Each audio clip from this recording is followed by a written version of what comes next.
Yes, good evening to all of you friends. We'll start the class just as this PowerPoint loads in the system.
Just a minute friend, ये पूरा इधर system थोड़ा load हो रहा है मेरी side पर.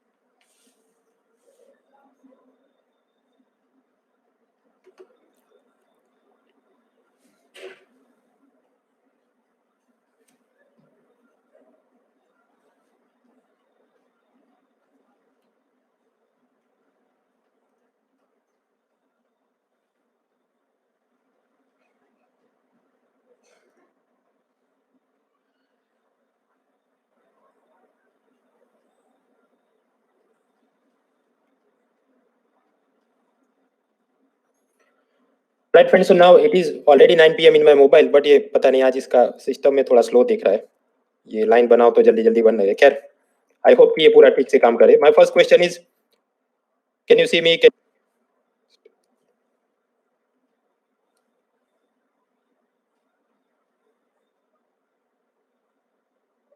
हेलो हेलो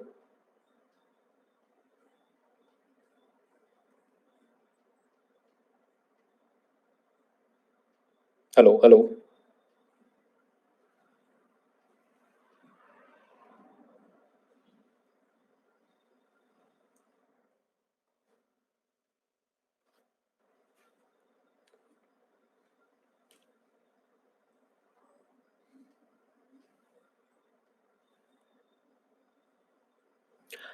मित्रों, ये मेरे एंड से बराबर काम नहीं कर रहा. So what I am going to do is, मैं इसको बंद करके वापस चालू करता हूँ. So I am not going anywhere, I will come back. So just stay tuned.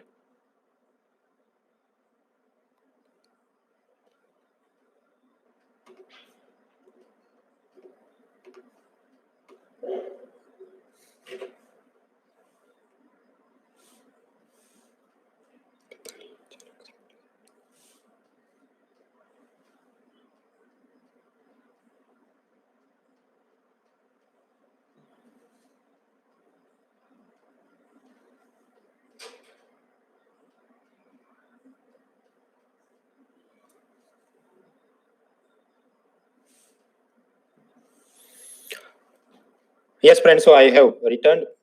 पता नहीं क्यों ये पूरी सिस्टम बहुत अचानक से स्लो डाउन हो गई थी. So I had to restart it. खैर, अभी भी थोड़ा ये स्लो तो लग ही रहा है, बट अभी इसमें और ज़्यादा टेस्टिंग तो क्लास खत्म होने के बाद में करता हूँ कि अचानक क्या प्रॉब्लम आ गया. एनीवेज, शुरू करने से पहले as usual my question, can you see me, can you hear me? क्या आप मुझे देख सकते हैं, सुन सकते हैं? आरिज, सौभाग्य, विजेता, मनीष, अविरल, सीकेबी, ममता, शारू, अवी and others, the answer is yes. So will start the class. कहीं पर ऑडियो वीडियो में प्रॉब्लम आए तो आप अपने कीबोर्ड पे कंट्रोल आर या कंट्रोल शिफ्ट आर प्रेस कर सकते हैं. एजुकेशनल डाउट ये चैट बॉक्स में ऊपर होता है, गूगल का लिंक, वहां से मुझे पूछ सकते हैं, और वही लिंक अपने कोर्स पेज में भी है. खैर अभी हम लोग देख रहे हैं pillar 4A and that is agriculture. Agriculture के बाद हमने कल रात से देखना है pillar 4B that is manufacturing. और वो मैन्युफैक्चरिंग का हैंडआउट मैंने ऑलरेडी आपके डैशबोर्ड में डाल दिया है, तो उसको आराम से अभी इमीडिएटली डाउनलोड करने की जरूरत नहीं, उसको कल रात संडे नाइट को जो हम क्लास करेंगे उससे पहले पीडीएफ को डाउनलोड करके रख। प्रेजेंटली आज की रात तो जो पढ़ना है वो एग्रीकल्चर ही है, ऑलरेडी आपके पास उसका हैंडआउट है। आगे बढ़ने से पहले कल रात जो कुछ देखा था उसमें से एक दो सवाल करते हैं। So there is a question and I give you 1 minute 20 seconds.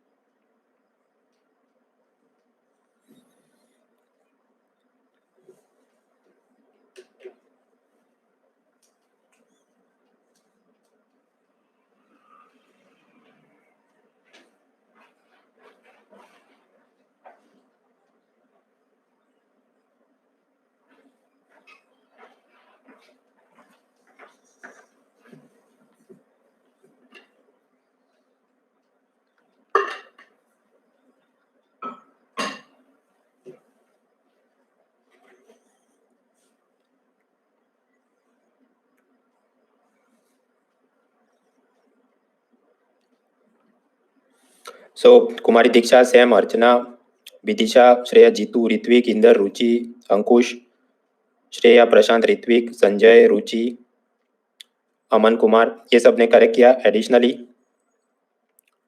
Promit, Chanda, Rachin, Yashdeep, Aris, Poonam, Shalu, Naveen, Rajat, Carmel, Bobby, ये सब ने भी करेक्ट किया।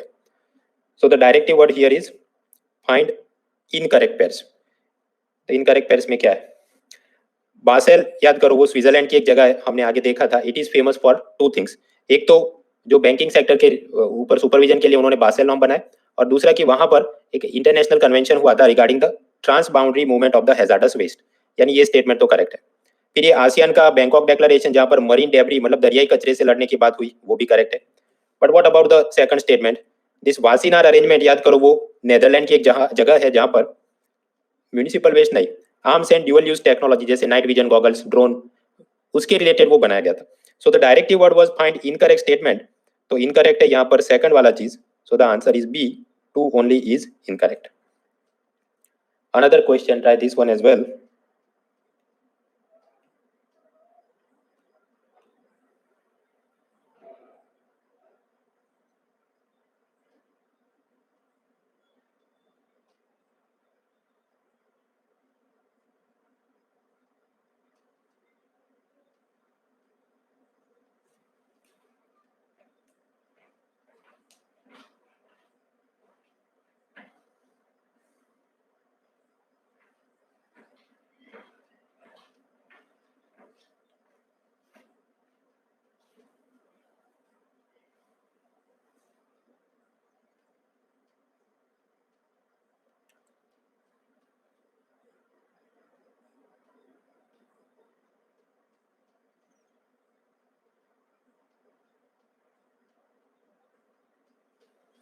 सो मनीषा, प्रवीण, अंकित, सचिन, शर्मा, प्रीतेश, अर्चना, अपराजिता, जीतू, अमित, श्रुति, दिलीप, श्वेता, जागृति, हिरमणि, सुभद्रा, श्वेता सिंह, श्वेता जोशी, ये सब ने करेक्ट किया। एडिशनली यशदीप, कार्मेल, शिल्पी, संध्या, अमन, गौरव, साइकात, गायत्री, शकीर, श्रेया, इन्होंने दो में से दो करेक्ट किए। असर्शन रीजनिंग का ये क्वेश्चन, पहला स्टेटमेंट बोलता है India's agriculture growth has steadily decline since 2016-17। हाँ, वो बात तो सही है। सिंस डीमोनेटाइजेशन हर साल ग्रोथ रेट पिछले साल से के सामने कम ही हो रहा है। Government has reduced the budgetary allocation for fertiliser subsidy for the 2020-21 compare to previous year, ये बात भी सही है। अब पिलर 2 में याद करो सब्सिडी फिगर, वहां पर फर्टिलाइजर वो डाउन एरो क्या दिखाता है, मतलब कंपेयर टू प्रीवियस ईयर हाँ एलोकेशन कम हुआ है, लेकिन वो एलोकेशन कम करने के गवर्नमेंट के अपने कारण आप याद करिए, उसका fees and deficit, revenue deficit बहुत बढ़ रहा था, सो दे हैड टू कटेल द एक्सपेंडिचर समवेयर। बट वो ये एक्सप्लेन नहीं करता कि क्यों पिछले सालों में एग्रीकल्चर ग्रोथ कम रहा होगा, क्योंकि ये सब्सिडी कम करने की बात वो तो नेक्स्ट ईयर की बात चल रही। So both statements are correct but R does not explain the A statement. Anyways coming back, हम लोग देख रहे थे agriculture that is sectors of economy pillar 4A। Agriculture करने के लिए हमारे पास इनपुट होना चाहिए, तो इनपुट के नाम पर कल रात हमने लैंड यूज कर लिया, उसमें सीड भी प्लांट कर लिए, थोड़ा वाटर भी दे दिया, इरिगेशन स्कीम भी चला ली, फर्टिलाइजर भी इस्तेमाल किए, और फर्टिलाइजर नहीं भी इस्तेमाल करो then organic farming, zero based natural farming वो भी देखा, zero budget natural farming, pesticide और मशीनरी के बारे में देखा था। नाउ टुडेज टॉपिक इज, एक और चीज भी चाहिए, ये सब आपने परचेज करना है, यू रिक्वायर मनी, और उसके लिए लोन भी लेना होगा, और अपनी फसल बर्बाद नहीं हो जाए उसके लिए इंश्योरेंस भी लेना होगा। So that takes us to the agriculture input, जहां पर आपको फाइनेंस यानी कि पैसा चाहिए। फार्मर के पास एक ऑप्शन ये रहता है कि उसने जो भी अनाज बनाया है उसको वो किसी वेयर हाउस में ले जाए, और वेयर हाउस के मैनेजर को वो सप्लाई करेगा। उसके सामने वेयर हाउस मैनेजर उसको एक नेगोशिएबल वेयर हाउस रिसिप्ट देगा कि ओके ये दिस टाइप ऑफ वीट है और उसका 100 kg उसने ये फार्मर ने इस तारीख को डिपॉजिट किया है। फार्मर के हाथ में ऐसी जब भी नेगोशिएबल वेयर हाउस रिसिप्ट आ जाए तो उससे दो काम हो सकते हैं। वन, ये रिसिप्ट को वो बैंकों में गिरवे रख के बैंकों से लोन ले सकता है, और दूसरा ऑप्शन, इसको वो कमोडिटी मार्केट में लिस्ट कर सकता है जहां पर दूसरे मर्चेंट इसे खरीदेंगे, और जो मर्चेंट खरीदेगा वो ये वेयर हाउस रिसिप्ट लेके वेयर हाउस में जाएगा और अपना माल ट्रक में भर के निकल जाएगा। तो ये जो पूरी नेगोशिएबल वेयर हाउस रिसिप्ट है उसको रेगुलेट कौन करता है? उसके लिए कंज्यूमर अफेयर्स मिनिस्ट्री के नीचे एक स्टैट्यूटरी बॉडी है जिसका नाम है warehousing development and regulatory authority. पहले ये पेन एंड पेपर से रसीद बनाई जाती थी, बट उसमें प्रॉब्लम ये रहते थे, कई बार फार्मर ये करेगा नकली जेरोक्स कुछ निकाल दे या उसमें हाथ से कुछ छेड़छाड़ कर दे पुरानी तारीखों में, और एक ही रसीद हो सकता है कि वो बैंक में ही दे और उसी की डुप्लीकेट बना के वो किसी को सेल भी कर दे, तो मतलब ये बराबर नहीं होगा, धांधली हो जाएगी। सो देयरफॉर इन 2017 गवर्नमेंट ने ई नेगोशिएबल वेयरहाउस रिसिप्ट लॉन्च करी, मतलब इलेक्ट्रॉनिकली आपके मोबाइल में वो नंबर आ जाता है। तो इससे क्या फायदा है, उसको आप टेम्पर करना, फ्रॉड करना वो पॉसिबल नहीं है, अनलाइक द पेन पेपर वाली रसीद में आप कुछ छेड़छाड़ कर सकते हैं। क्या, सो दैट इज वन एरिया कि वहां से फाइनेंस मोबिलाइज हो सकता है। But the problem is small and marginal farmer is, उनके पास वो इतना 100 kg अनाज बना ही नहीं सकते कि उनके पास कुछ सरप्लस रहे और वो जाके कहीं पर वेयर हाउस में डाले और वेयर हाउस वाला उसको वेयर हाउस रसीद दे, ये सब पॉसिबल नहीं। सो that is one problem. Second, ये सब फार्मर सीधा ही कहीं मंडी में अपना माल बेचने जाए, आप जानते हैं hardly 2 rupee 3 rupee they will offer him for his potatoes and onions and carrots, तो उसे रिमनरेटिव प्राइस मिलते नहीं।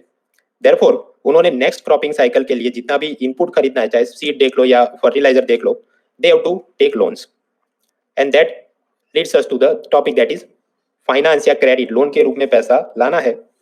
याद करो हमने मॉनेटरी पॉलिसी के अंदर एक चीज देखी थी, आरबीआई का प्रायोरिटी सेक्टर लैंडिंग नॉर्म्स यानी पीएसएल, कि कैसे बैंकों ने अप टू 10 पर अपने जितने पूरे साल में लोन घुमा रहे हैं उसका मिनिमम 10% एग्रीकल्चर सेक्टर को and additionally 8% small and marginal farmer को लोन में देना था। मार्जिनल फार्मर मतलब जिसके पास अप टू 1 हेक्टर लैंड है, स्मॉल फार्मर जिसके पास up to more than 1 hectare up to 2 hectare land है। ये चीज हमने पिलर 1A 2 में पढ़ी थी मॉनेटरी पॉलिसी में। फिर हमने देखा था कि बैंक आफ्टर इंडिपेंडेंस जो प्राइवेट सेक्टर बैंक थे वो रूरल एरिया में ब्रांच खोलते नहीं थे क्योंकि उनको लगता था इसमें हमें प्रॉफिट नहीं होगा। So therefore nationalisation was done, निजी बैंकों का राष्ट्रीयकरण किया गया। उसके बाद भी regional rural bank, local area bank, small finance bank और सभी बैंकों को बोला गया साल में जितनी ब्रांच खोल रहे हैं उसकी 25% रूरल एरिया में खोलनी है। So all this methods were done to increase the penetration of banking sector in the rural area.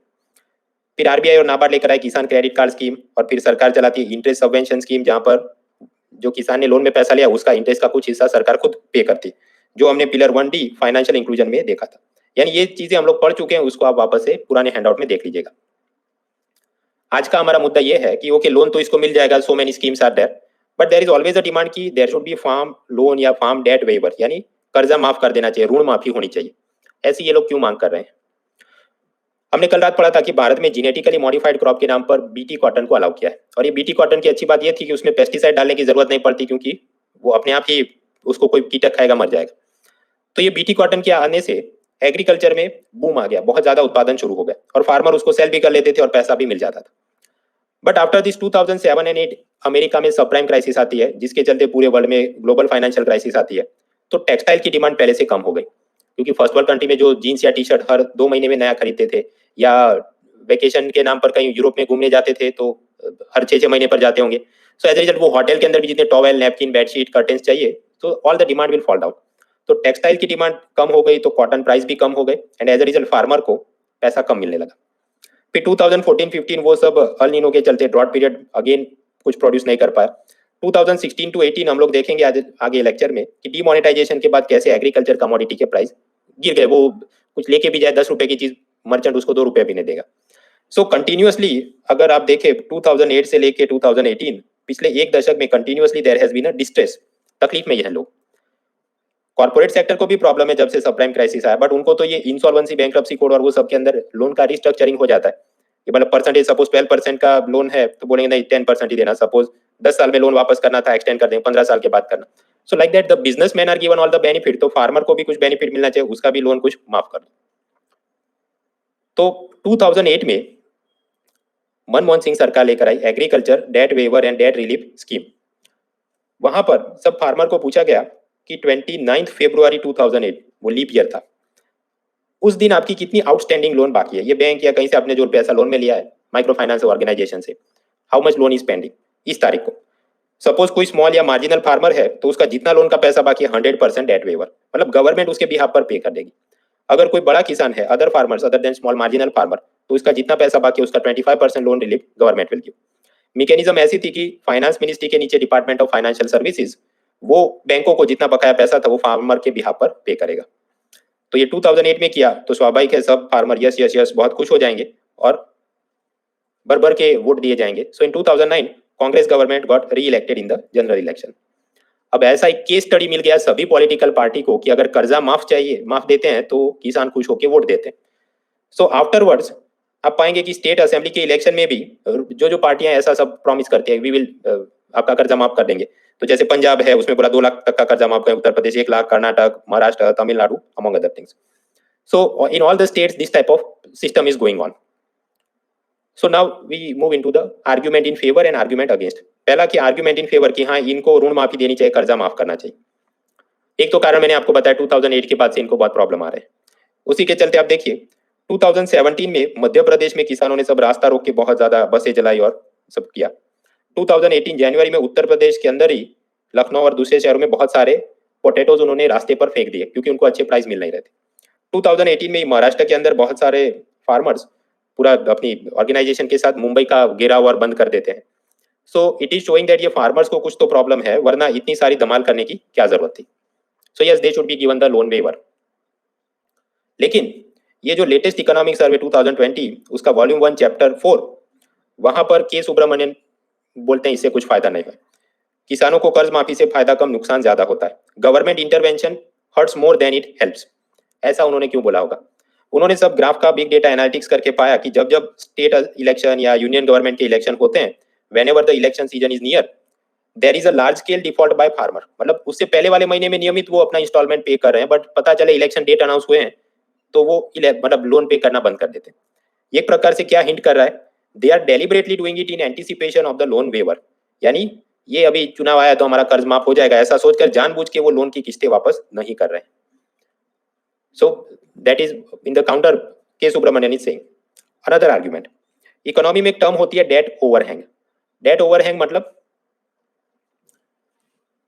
ऋण की अधिकता। सपोज आपके ऊपर इतना कर्ज हो जाए, सपोज 10,000, 20,000, 50,000 और उसके सामने आपकी जितनी इनकम है वो सारी इनकम पुराना लोन चुकाने में ही चली जाए, all the current income gets spent in the repayment of the previous debts, then farmer will feel no motivation to take his business seriously। आप इस आपका बिजनेस ऐसा है कि जितना कमाते हो सारा पुरानी लोन में चला जाता है, then you will not feel motivated to do some great work। इसलिए ये माना जाता है कि अगर लोन माफ कर दिया जाए, if debt waiver is given, तो उसकी सारी लायबिलिटी चली जाएगी, तो फिर उसके पास अपनी जितनी इनकम है वो बच जाएगी और वो इनकम और सेविंग की मदद से नेक्स्ट सीजन में अच्छे सीड्स खरीदेगा, फर्टिलाइजर खरीदेगा, मशीन खरीदेगा, तो एग्रीकल्चर प्रोडक्शन बढ़ेगा और जीडीपी प्रोडक्शन भी बढ़ेगा। ऐसा सोचा जाता है कि लोन वेवर दिया तो ये डेट ओवरहैंग की प्रॉब्लम सॉल्व हो जाएगी। लेकिन उसमें भी के सुब्रमण्यन ने सब बिग डेटा एनालिटिक्स से बताया कि ऐसा कुछ होता नहीं है, इनको पुराना लोन माफ भी कर दो तो ऐसा नहीं कि ये कोई जाके अच्छा बीज या मशीन खरीदेंगे और नेक्स्ट ईयर बहुत ज्यादा मेहनत करके और उत्पादन करेंगे। तो मतलब किसान कर्ज माफी देने से अपने धंधे की प्रति और गंभीर हो जाएंगे, ज्यादा मेहनती हो जाएंगे, ऐसा मानना गलत है। So again he is saying कि इसलिए we should not give the loan waiver. Then other arguments, economy में एक टर्म होता है मॉरल हैजार्ड। मॉरल हैजार्ड तब होता है, सपोज आपको ये बोला जाए कि तुम दे दनादन बीड़ी पियो और अगर तुमको कैंसर हो गया तो कंपनी आपको 5 करोड़ रुपए देगी इंश्योरेंस में। अगर ऐसी कोई पॉलिसी है तो फिर आदमी बराबर फूंकते रहो।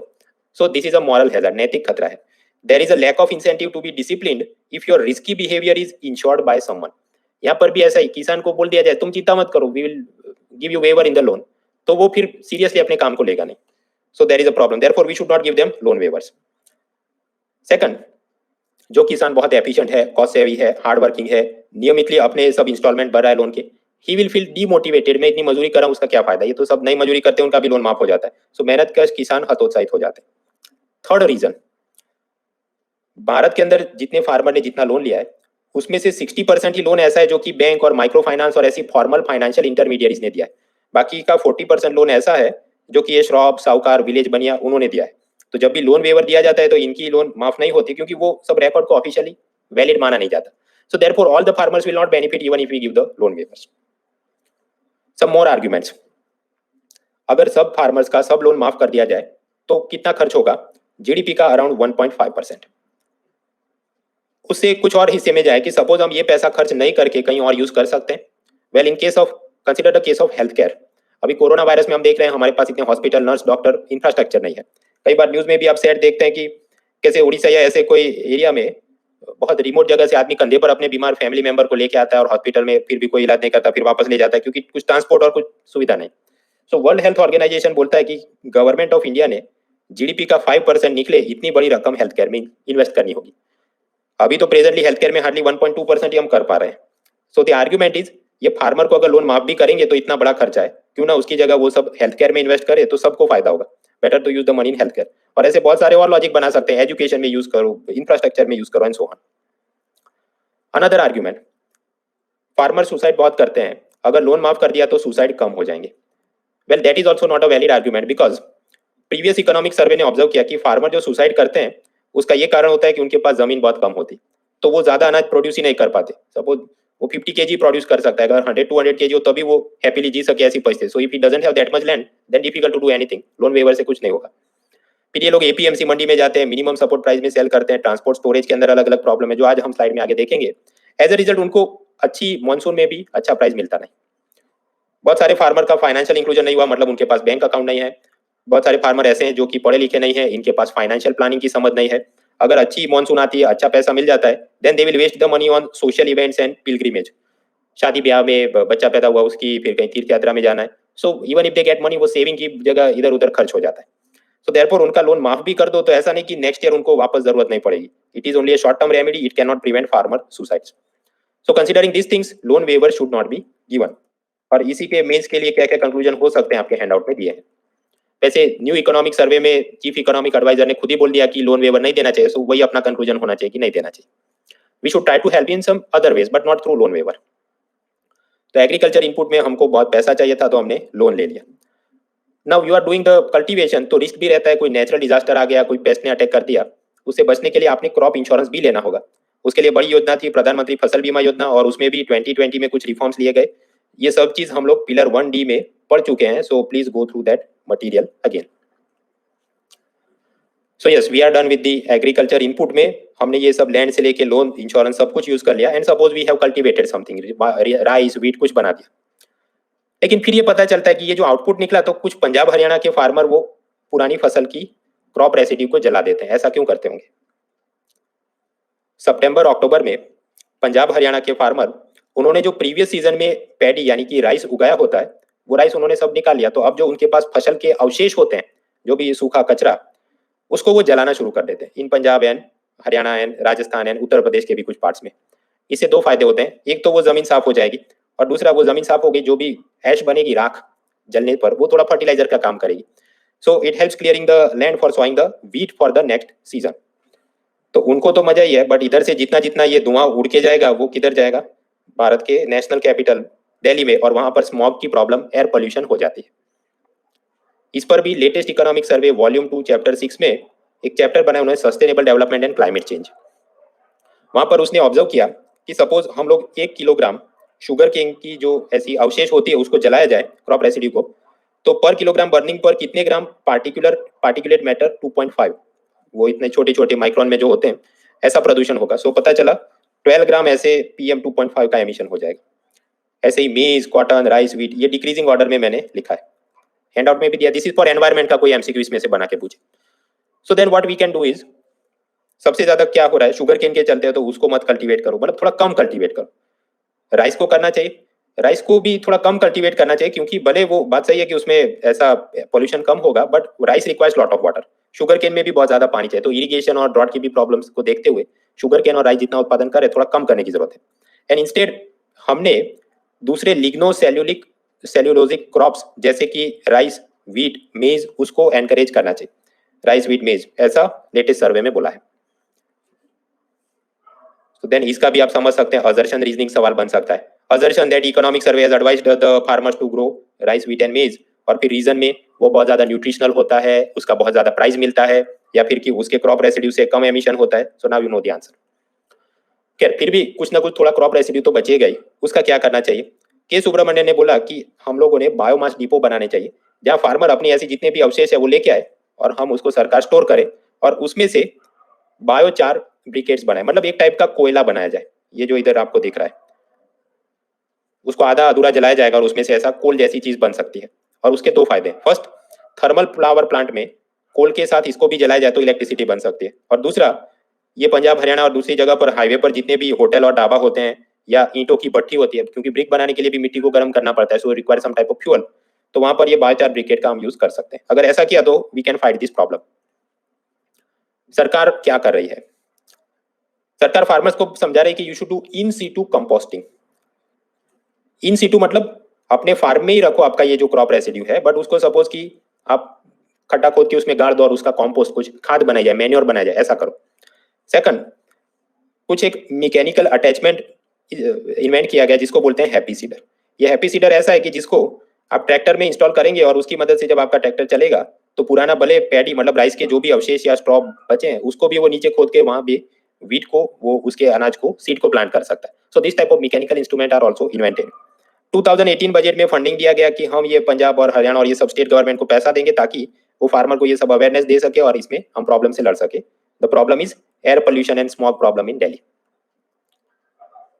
तो मित्रों, हम लोग जो पढ़ रहे थे पिलर 4 सेक्टर्स ऑफ इकोनॉमी और उसका 4A एग्रीकल्चर, उसमें हमने इनपुट सब यूज कर ली।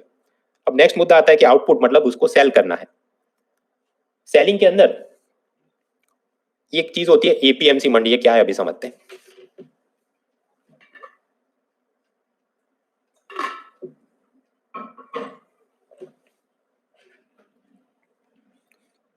सपोज ये फार्मर अपने घर पे है और अपने घर के दरवाजे पर वो अपना जो भी क्रॉप उसने कल्टीवेट किया उसको भर रहा है।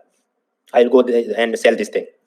बट तभी गांव का बनिया आके बोले उसको, wait, you borrowed money from me so I will take all your crop. कई बार ये पाया जाता है कि ये फैमिली ने 200 रुपीज का क्रॉप पैदा किया है और उसने हो सकता है दुकानदार से 50 रुपए ही बोरो किए हो, बट वो गांव के बनिए और सब चौकार और श्रॉफ ऐसे होते हैं, अपने बदमाशों के आके 200 का माल भी उठा जाएंगे, ये तो तुम्हारा सब बकाया, will take it away. So like that after independence बहुत ज्यादा फार्मर का एक्सप्लॉइटेशन होता था। इसलिए सब स्टेट गवर्नमेंट्स ने एपीएमसी एक्ट बनाए। उसमें यह बोला गया है कि ऐसे किसी किसान के फार्म गेट से आप माल उठा नहीं सकते, खरीद नहीं सकते। The first sale of the agriculture produce it can happen in the APMC mandi only. किसान के घर से सीधा नहीं खरीद सकते, मंडी में ये किसान लेके जाए और ये इस बनिए को भी खरीदना हो जाए मंडी में, and then they will do the trade there. So the introduction is this agriculture produce market committee यानी एपीएमसी। क्योंकि आजादी के बाद वाले भारत में वैसे हमने जमींदारी को एबॉलिश कर दिया था, लेकिन फार्मर्स का एक्सप्लॉइटेशन अभी भी जारी था, क्योंकि ये लोकल बनिया मनी लैंडर वो फोर्सिबली उसके घर से ही उसका सारा हार्वेस्ट उठा ले जाते थे, उसको पैसा देते नहीं थे। इसलिए स्टेट गवर्नमेंट ने ये जो एपीएमसी कानून बनाया कि first sale can happen only in the APMC mandi. APMC mandi मतलब वो सब लोगों ने बनाकर एक सेल करने के लिए मार्केट प्लेस बनाया होगा जिसने स्टेट गवर्नमेंट ने उसको रजिस्टर किया होगा। सो यस, वैसे तो ये बहुत अच्छी चीज लगती है कि वो एपीएमसी मंडी में जाए, बहुत सारे उसके मर्चेंट मिल जाएंगे, वो सेल कर सकता है, बट देयर आर प्रॉब्लम्स। ये जो एपीएमसी होता है वो एक प्रकार के ट्रस्ट सिस्टम से चलता है, जैसे वो धार्मिक ट्रस्ट होते हैं, Tirupati Balaji trust and Sai Baba trust. तो यहाँ जो ट्रस्टी होते हैं वो ज्यादातर कौन बनेगा, पॉलिटिशियन और ऐसे सब छुट भैया नेता। तो आपस में वो कार्टेलाइजेशन करते हैं, फार्मर को अच्छा प्राइस मिल नहीं पाता है।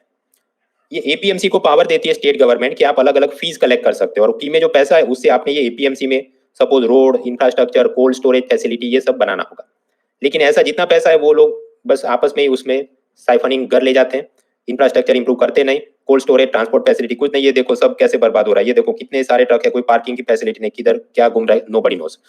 सो there is a substantial waste of the fruit and vegetable because of this type of nonsense. अब यहाँ पर यूनियन गवर्नमेंट कुछ कर सकती है कि नहीं? Not really, because agriculture state subject है, एग्रीकल्चर प्रोड्यूस का सेलिंग वो भी स्टेट सब्जेक्ट। तो यूनियन गवर्नमेंट स्टेट्स को बोल सकती है सिर्फ इतना कि हमने कुछ मॉडल एक्ट बनाए, आप उसको अडॉप्ट करो, then it is up to state government to implement that. तो ऐसा पुराने टाइम में मॉडल एपीएमसी एक्ट बनाया गया जिसमें ये सब ट्रांसपेरेंसी, अकाउंटेबिलिटी सब जरा और टाइट किया जाए। एडिशनली ये मॉडल एक्ट में बोला गया कि प्राइवेट एंटरप्रेन्योर जैसे टाटा बिरला कोई और दूसरे फार्मर्स कोऑपरेटिव वो चाहे तो वो भी अपने पैरेलल एपीएमसी जैसा मंडी खोल सके, और वो चाहे तो डायरेक्टली कस्टमर को माल सामान बेच सके, ऐसी कोई सिस्टम बनाते हैं। सेकंडली, कॉर्पोरेट कंपनियां भी डायरेक्टली फार्मर के फार्म गेट से उससे घर से ही टोमेटो और वो सब खरीद सके, ऐसे कॉन्ट्रैक्ट फार्मिंग को भी अलाउ करते हैं। सो बेसिकली कॉन्ट्रैक्ट फार्मिंग क्या है, जैसे कि हिंदुस्तान यूनिलीवर जो कि किसान केचप और फ्रूट जैम सब बनाता है, जब भी ऐसा माजा का मैंगो जूस बनाओ या किसान फ्रूट जैम बनाओ, uniform quality of the produce is required, कि जितने मैंगो है टोमेटो है सेम टू सेम क्वालिटी चाहिए। तो ऐसी जो बड़ी कंपनियां हैं वो सीड फर्टिलाइजर फार्मर को देती है, उसके साथ एक कॉन्ट्रैक्ट साइन करती है कि आप हम जैसा बोले like that you have to do the cultivation और आपने वो सारा क्रॉप हमको सेल करना है। So like that contract farming को भी और सिंप्लीफाई करने के लिए इसमें प्रोविजन है under this model APMC act. So then some state governments have adopted, कुछ स्टेट गवर्नमेंट ने नहीं किया। उसके बाद मोदी सरकार आती है, उन्होंने भी ऐसे मॉडल एक्ट सजेस्ट किए हैं, जैसे agricultural produce and livestock marketing 2017 का एक्ट, जिसमें एग्रीकल्चर तो सेल करने की बात है, साथ ही साथ लाइवस्टॉक मतलब जानवर भी और फिशरीज मत्स्य भी, उसको भी बाइंग सेलिंग के लिए सब और बेहतर सिस्टम होगा। देन 2018 में मॉडल कॉन्ट्रैक्ट फार्मिंग एक्ट, जिसमें ये जो किसान केचप और कॉन्ट्रैक्ट फार्मिंग की मैंने बात करी उसको और रिफाइन करने का सजेशन दिया गया। So this things are happening. फिर 2016 में नीति आयोग ने सोचा कि हम लोग इसका एक रैंकिंग बनाते हैं, इंडेक्स बनाते हैं, जस्ट लाइक वो वाटर मैनेजमेंट का कॉम्पोजिट इंडेक्स बनाया, यहाँ पर उन्होंने बनाया है agriculture marketing and farmer friendly reform index. जो जो स्टेट यूनियन टेरिटरी ने ऐसे सब रिफॉर्म लिए होंगे, ऐसे मॉडल एक्ट इंप्लीमेंट किए होंगे, उस हिसाब से उसको 0 से लेकर 100 में मार्क दिए जाएंगे। अभी तक कोई ऐसा स्टेट नहीं है जिसने 100 मार्क मिले हो, मतलब states are not doing that properly. खैर, so then what can be done, ये एपीएमसी मंडी तो मतलब उसमें कोई ज्यादा स्कोप है नहीं, क्यों ना फार्मर को पूरे भारत में वो अमेजॉन फ्लिपकार्ट की तरह सेल कर सके, ऐसा कुछ सिस्टम बनाते। ये सोचकर मोदी सरकार लेकर आई नेशनल एग्रीकल्चर मार्केट, और ब्रैकेट में लिखा है ई नाम, मतलब electronic trading system is like this. पहले फार्मर सपोज उत्तर प्रदेश में है तो वो लखनऊ या किसी जगह पर एपीएमसी मंडी में जाएगा अपना ग्रेन्स लेकर, और वो एपीएमसी मंडी में एग्रीकल्चर मिनिस्ट्री अपना ई नाम सेंटर बनाएगी। तो फार्मर वहां पर वो चीज को दिखाएगा, दिस इज माई, सपोज मैं 100 kg ग्रेन लेके आया, उसकी ये क्वालिटी है वगैरह, और फिर वो प्रोडक्ट को ई नाम सेंटर वाले ऑनलाइन पोर्टल पर लिस्ट कर देंगे, और फिर महाराष्ट्र का ट्रेडर उस पर बिडिंग करेगा, सपोज वो बोलेगा मैं 1200 रुपीज देता हूँ, तमिलनाडु का ट्रेडर बिडिंग करेगा, सपोज बोले 1500, और फिर उसको जो बेस्ट प्राइस मिलेगा उस पर ऑक्शनिंग किया जाएगा। सो like that the farmer will get the best price. और फिर आगे चल के बजट में सीतारमण ने ये भी कहा कि इन द लॉन्ग रन ये जो एपीएमसी सिस्टम है उसको डिसमेंटल करके बस ऐसे ई नाम सेंटर ही रखने चाहिए और उससे ऑनलाइन ट्रेडिंग ही करना चाहिए। आगे चल के लेटेस्ट बजट में ये भी बोला गया कि वो जो नेगोशिएबल वेयर हाउस रिसीप्ट थी जो अब इलेक्ट्रॉनिकली जनरेट करते हैं, उसको भी हम लोग ई नाम के अंदर लिस्ट कर देंगे। तो फायदा क्या है, वो उसी सीधा रसीद ही खरीद ले ये मर्चेंट, और उस हिसाब से गोडाउन से माल निकाल भी सकता है। So that is the national agricultural market e NAM, agriculture ministry ने 2016 में लॉन्च किया। ये वाले आइकॉन से पता चल जाता है it is a 100% central sector scheme. Bharat के अंदर 580 प्लस एपीएमसी मंडी है अलग अलग जिलों के अंदर, उसको वेब पोर्टल से कनेक्ट किया है, और उसकी मदद से ये सब इंटर स्टेट मतलब within state and intra state मतलब within state and inter state मतलब एक स्टेट से दूसरे स्टेट में ट्रेडिंग हो सकता है। इससे एक फायदा ये भी है कि it removes the information asymmetry between the buyers and seller.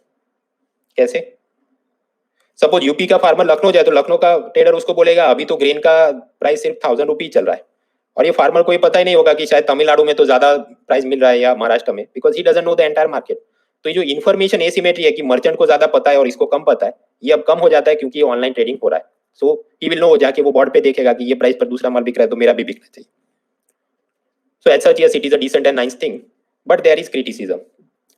ये 2016 में जो पोर्टल लॉन्च किया वो सिर्फ नाम के लिए, असल में उसमें एक्चुअल बाइंग सेलिंग तो 2019 में ही शुरू हो पाया, और 2019 में भी इतने सारे अपने स्टेट यूनियन टेरिटरी में से हार्डली 16 स्टेट ने ही अपनी मंडियों को ये ऑनलाइन पोर्टल में कनेक्ट किया है। बहुत सारी मंडी ऐसे है कि जहां पर पोर्टल तो कनेक्ट किया है लेकिन कोई ई नाम लैब में उसका क्वालिटी चेकिंग होता नहीं। तो अगर आप ग्रेन खरीद रहे हैं अनाज, तो वो उसमें कितने कंकर है, अच्छा है कि नहीं quality, there is no proof. तो ये कोई अमेजोन जैसा नहीं है कि इन दिस मेनी डेज आप प्रोडक्ट रिटर्न कर दे पैसा वापस आ जाएगा, इसलिए ट्रेडर भी इसमें खरीदने से बचते हैं। रिमोट एरिया में रहने वाले फार्मर, उनके पास इतनी सुविधा नहीं होती कोई ट्रैक्टर या ट्रक की वो जाकर इनाम सेंटर में अपना माल डिपॉजिट कर सके। So yes, but there is a scope कि वो सब एड्रेस किया जाए तो we can help the farmers. Parallelly 2017 में एक ई राष्ट्रीय किसान एग्री मंडी यानी ई रकम नाम का पोर्टल लॉन्च किया। असल में स्टील मिनिस्ट्री का public sector undertaking and consumer affairs ministry का पब्लिक सेक्टर अंडरटेकिंग, इन्होंने मिलकर इसको लॉन्च किया है। तो पर्सनली इसका मतलब very obscure type of topic, और ये स्टील मिनिस्ट्री वालों ने इधर बड़ा भाई बनने की क्या जरूरत है। पर्सनली आई फील कि ये मोदी गवर्नमेंट में प्राइम मिनिस्टर मोदी कोई स्टील मिनिस्ट्री के प्रोग्राम में गए होंगे तो स्टील मिनिस्टर को लगा होगा ऐसा कुछ दिखावा करने के लिए मैं लॉन्च करता हूँ ना, तो मोदी जी मुझसे खुश हो जाएंगे और नेक्स्ट टाइम प्रमोशन देके फाइनेंस मिनिस्टर बना दिया कुछ। तो all type of so many parallel portals are running in the government, कि लेफ्ट हैंड क्या कर रहा है राइट हैंड को पता नहीं। कॉमर्स मिनिस्ट्री का भी एक सेपरेटली कॉफी सेलिंग के लिए ऐसा कुछ पोर्टल है और बोलते हैं उसमें ब्लॉकचेन टेक्नोलॉजी यूज करिए, बट ये सब ऑब्सक्योर टाइप के टॉपिक है, so don't waste so much sleep on that. 2017 में आसान प्रीलिम में प्रश्न पूछा था कि ये जो नेशनल एग्रीकल्चर मार्केट बनाएंगे उसका एडवांटेज क्या है। It is a pan India electronic trading portal for the agriculture commodities, correct, हाँ ऑनलाइन पोर्टल है। It provides farmer access to nationwide market with prices commensurate to the quality of their produce, ये भी सही है। लखनऊ का farmer Maharashtra से लेके तमिलनाडु तक सेल कर सकता है और प्राइस उसको इट डिपेंड्स कि उसकी क्वालिटी प्रोडक्ट की क्या है मिलेगा। So therefore both 1 and 2 statements are correct. कुल मिला के भारत में अराउंड 580 एपीएमसी मंडी है, लेकिन बहुत सारे छोटे छोटे फार्मर जो विलेज में रहते हैं उनके पास ऐसा ट्रक ट्रैक्टर नहीं होता that they can bring their produce to the APMC mandi. इसलिए ये अलग अलग APMC mandi, cooperative organisation, state government, panchayat bodies, private sector के कुछ एनजीओ, उन्होंने ग्रामीण हाट बनाए हैं। ग्रामीण हाट मतलब suppose there is a cluster of some 10-15 villages, तो उसमें भी जो बड़ा विलेज होगा उसमें सपोज हर शुक्रवार को हाट लगाया जाएगा, तो उधर बाइंग सेलिंग करने लोग जमा हो जाएंगे। तो बजट 2018 में ये बोला गया कि ये जो ग्रामीण हाट है उसका इंफ्रास्ट्रक्चर हम लोग अच्छा अपग्रेड करेंगे ताकि उधर ही सब बाइंग सेलिंग में स्टोर कर सके, और ये ग्रामीण हाट को भी हम लोग ई नाम पोर्टल से लिंक कर देंगे ताकि भले फार्मर सपोज कोई छोटे विलेज में और लखनऊ तक नहीं आ सकता तो अपने जो भी तहसील लेवल पे कुछ है वहां पर ऐसे ग्राम हाट में जाके सामान बेचे। इसके लिए एग्रीकल्चर मिनिस्ट्री ने फिर नाबार्ड को पैसा दिया है for agriculture market infrastructure fund, but उतना छोटा छोटा याद करने की जरूरत नहीं सिवाय कि आप नाबार्ड ऑफिसर की एग्जाम की प्रिपरेशन कर रहे हो। तो दोस्तों हम लोगों ने एग्रीकल्चर का आउटपुट भी बना दिया, ईपीएमसी में सेल करने की कोशिश करी बट बहुत प्रॉब्लम थे, तो ऑनलाइन ई नाम पोर्टल पर सेल करने की कोशिश करी। So we are done up to page 307। Now let us take a break for 5 minutes और उसके बाद आगे बढ़ के इसको भारत से बाहर एक्सपोर्ट करने की भी कोशिश करते हैं using the agriculture export policy of the commerce ministry. A break for 5 minutes.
Alright friends, so now let us continue forward. Agriculture output को हमने एपीएमसी मंडी और ऑनलाइन पोर्टल इनाम में सेल करने की कोशिश करी। अभी इसको भारत से बाहर एक्सपोर्ट भी कर लेते हैं। जब भी इंपोर्ट एक्सपोर्ट की बात आती है तो उसका काम कौन देखता है? That falls under the purview of the commerce ministry. Commerce ministry ने 2018 में एग्रीकल्चर एक्सपोर्ट पॉलिसी बनाई और 2018 में भारत का एक्सपोर्ट एग्रीकल्चर से हो रहा था अराउंड $30 बिलियन। तो फिर यहाँ पर भी वही बात डबल कर देंगे, सो 2022 तक उसको $60 बिलियन कर देंगे और उसके बाद कुछ साल बाद $100 बिलियन कर देंगे। ऐसा उन्होंने बहुत ही महत्वाकांक्षी एम्बिशियस टारगेट रखा है। उसके लिए क्या किया जाए? If you export only the wheat and rice, सिर्फ गेहूं चावल एक्सपोर्ट करेंगे तो कोई खास पैसा मिलेगा नहीं। So we should diversify our basket, जैसे medicinal plant, aromatic oil, frozen vegetable, biscuit, confectionery item, process food, ये सब करें तभी उसमें ज्यादा पैसा आएगा। अदरवाइज गेहूं चावल तो 20-30 रुपए पर किलो कुछ मिल सकता है। Second, we will diversify the destination. सिर्फ ऐसा नहीं कि कुछ यूएसए या कनाडा में हम लोग नाइजीरिया, केनिया, युगांडा वहां अपना माल बेचने की कोशिश करेंगे। For example biscuits to Uganda, Nigeria, Kenya, because suppose हम पार्ले जी बिस्किट अमेरिका भेजे तो उनके लिए तो मतलब we have much better quality biscuit, but Uganda में भेजा तो उसके लिए तो स्विट्जरलैंड से आया, ऐसी बात है। So it can help us earn more amount of money. Then we will try for more value addition. Suppose आप सिंपली कैश्यू एक्सपोर्ट करो तो उसकी तो थोड़ा पैसा ही मिलेगा, बट उसका सपोज आप कैश्यू एप्पल जैम बना दो या रोस्टेड कैश्यू एक्सपोर्ट करो, then you can charge slightly higher amount of money. तो ऐसा करके भी हम एक्सपोर्ट अर्निंग बढ़ा सकते हैं। हमने वर्ल्ड ट्रेड ऑर्गेनाइजेशन के बारे में पढ़ा था कि कैसे वहां पर एक सैनिटरी एंड फाइटोसैनिटरी यानी एसपीएस अग्रीमेंट है। उसके अंदर अलग अलग देश बाहर के एग्रीकल्चर प्रोडक्ट को बैन तो कर सकते हैं। फॉर एग्जांपल सपोज कि पेस्टिसाइड इतने नहीं होने चाहिए या ये वाला केमिकल नहीं होना चाहिए, फ्रूट फ्लाई या कोई इंसेक्ट नहीं होना चाहिए, but that should be with in the scientific limits. But Bharat के केस में ये होता है कि साइंटिफिक लिमिट तक भी हम लोग कंट्रोल नहीं कर पाते, अननेसेसरी बहुत ज्यादा पेस्टिसाइड वगैरह होता है तो यूरोपियन यूनियन में प्रोडक्ट बैन हो जाता है वगैरह। अगर ऐसा प्रोडक्ट बैन हो जाए तो इंडिविजुअल जो एक्सपोर्टर है उसके पास इतना पैसा हो ही नहीं, ही डजंट हैव द मनी कि वो कोई लॉयर को हायर करके अमेरिका या यूरोपियन यूनियन में अपना बान अनलॉक करवा दे। इसलिए सरकारी संस्थाएं जैसे एपीईडीए जो कॉमर्स मिनिस्ट्री के साथ जुड़ी है, फूड सेफ्टी सिक्योरिटी के लिए एफएसएसआई ऑर्गेनाइजेशन जो हम लोग आगे पढ़ेंगे, ये सब लोग एक्सपोर्टर्स की मदद करेंगे so that they can comply with such norms और उनके प्रोडक्ट बैन नहीं हो जाए। और अगर बैन हो जाए तो उसको लीगल एड प्रोवाइड करेंगे so that he can get it unbanned. फिर भारत का ट्रेडिशनल एथनिक प्रोडक्ट जैसे सरसों दा साग, मखना फ्रॉम बिहार, आगरे का पैठा, हैदराबादी बिरयानी, इन सब के कैंड वर्जन बनाए जाएंगे। कैंड मतलब टीन के डब्बे में हो और बस उसको आप उबालिए पानी के अंदर और आपका प्रोडक्ट बन गया। ऐसे सब हम लोग प्रोसेसिंग करेंगे so that more foreigners will bite. ये सब ऐसा है कि मेंस एग्जाम का फॉर्डर पॉइंट है, प्रीलिम में बहुत काम का नहीं। मैक्सिमम प्रीलिम में क्या, एग्रीकल्चर एक्सपोर्ट मिनिस्ट्री का काम कौन देखता है? That is commerce ministry. So उसी के अंदर ये सब लिखना है। ग्लूटेन फ्री और फाइबर रिच प्रोडक्ट को एक्सप्लोर करेंगे, स्टोरेज, पैकेजिंग, एयर कार्गो के लिए और फंडिंग बनाएंगे, एग्रीकल्चर स्टार्टअप में फंड में पैसा देंगे एंड सो फॉर्थ। ओके, सो वो एग्रीकल्चर एक्सपोर्ट बहुत प्रीलिम पॉइंट ऑफ व्यू से उपयोगी है। Next topic is minimum support price, PM Asha, PM किसान, ये सब क्या है? 2018 में नाबार्ड ने एक सर्वे किया। भारत के अंदर 21 करोड़ रूरल हाउस होल्ड है, उसके अंदर सिर्फ 10 करोड़ ऐसे हैं जो कि एग्रीकल्चर पे फुल्ली डिपेंडेंट है। बाकी नॉन एग्रीकल्चर वाले 11 करोड़ है। वो क्या करते होंगे? कुछ ट्रेडिंग का काम, नजदीक की शहर में जाके कुछ कंस्ट्रक्शन या लेबरर का काम करते होंगे एंड सो फॉर्थ। जो सिर्फ एग्रीकल्चर का काम कर रहे हैं, मतलब ये वाले लोग, उनको पूछा जाए आपकी एवरेज मंथली इनकम क्या है, it is less than 9,000 rupees per month. और उसके अंदर भी विद इन दैट एग्रीकल्चर में से कितना मिलता है? Hardly 3,100 rupees per month. बाकी का पैसा वो अनाज के सिवाय वाला, मतलब live stock, dairy farming, eggs and poultry और वो सब चीज, या कहीं और जगह पर वो वेज लेबर और कंस्ट्रक्शन का काम, मनरेगा मजदूरी में जाता होगा। So like that they are making money. It means farming is not a very profitable enterprise in India. Hardly 3,000 रुपए पर मंथ मिले वो प्रॉफिटेबल नहीं है। आगे और भी प्रॉब्लम आ गए। 2018 के सर्वे ने ऑब्जर्व किया कि क्लाइमेट चेंज हो रहा है, ग्लोबल वार्मिंग बढ़ रहा है, तो टेम्परेचर बढ़ेगा, रेनफॉल कम होगा। एज अ रिजल्ट जिनके फार्म में इरिगेशन फैसिलिटी है, सिंचाई की व्यवस्था, उसका भी आउटपुट पहले से तो कम ही हो जाएगा, बिकॉज ग्लोबल वार्मिंग बढ़ रहा है तो क्रॉप फसल पर टेम्परेचर का बैड इंपैक्ट आता है। So there income will decrease by 15 to 18%। और जिनके पास अनइरिगेटेड फार्म है, मतलब सिंचाई की व्यवस्था नहीं, सिर्फ मानसून रेनफॉल पर डिपेंडेंट है, उनकी इनकम तो पहले से भी 20 to 25% कम हो जाएगी। On the other hand Modi सरकार तो ये बोले नहीं, हमने तो फार्मर की इनकम को डबल करना है बाय 2022 और उसके लिए 10% एग्रीकल्चर ग्रोथ आइए जाना चाहिए, and we are even struggling for 5% agriculture growth. So that means ये जो बड़ी हवा हवाई बात हो रही है, it is very difficult. Therefore ये जो फार्मर को सब्सिडी दी जाती है, मिनिमम सपोर्ट प्राइस पर प्रोक्योरमेंट किया जाता है, या फिर ये जो इनकम सपोर्ट है जहां पीएम किसान योजना 6,000 रुपीज पर एनम दिया जाएगा, these are important. So one by one we will see them. First of all ये मिनिमम सपोर्ट प्राइस क्यों चाहिए? एपीएमसी मंडी में तो हमने देखा उसको बेस्ट प्राइस मिल जाए, रिमनरेटिव प्राइस मिल जाए, वो पॉसिबल नहीं है फॉर टू रीजंस. पहला, कार्टेलाइजेशन यानी प्राइस फिक्सिंग. मंडी के मर्चेंट आपस में तय कर दे इसको ज्यादा पैसा नहीं देंगे, so farmer will not get money. Second problem could be bumper production. बहुत ज्यादा अच्छी मानसून आ जाए, उत्पादन ज्यादा हो तो सप्लाई बढ़ेगा तो मार्केट में प्राइस कम हो जाएगा. So as a result farmer will not be protected from the problems. So government announces minimum support price यानी न्यूनतम समर्थन मूल्य before every crop sowing season. वो फसल को सीड को प्लांट करे उससे पहले गवर्नमेंट अपनी वेबसाइट पर बोल देगी this is going to be the minimum support price. For example wheat के केस में वो उन्होंने बोल दिया हो कि 1 क्विंटल यानी 100 किलो वीट हम लोग 1800 rupees minimum support price announce करते हैं.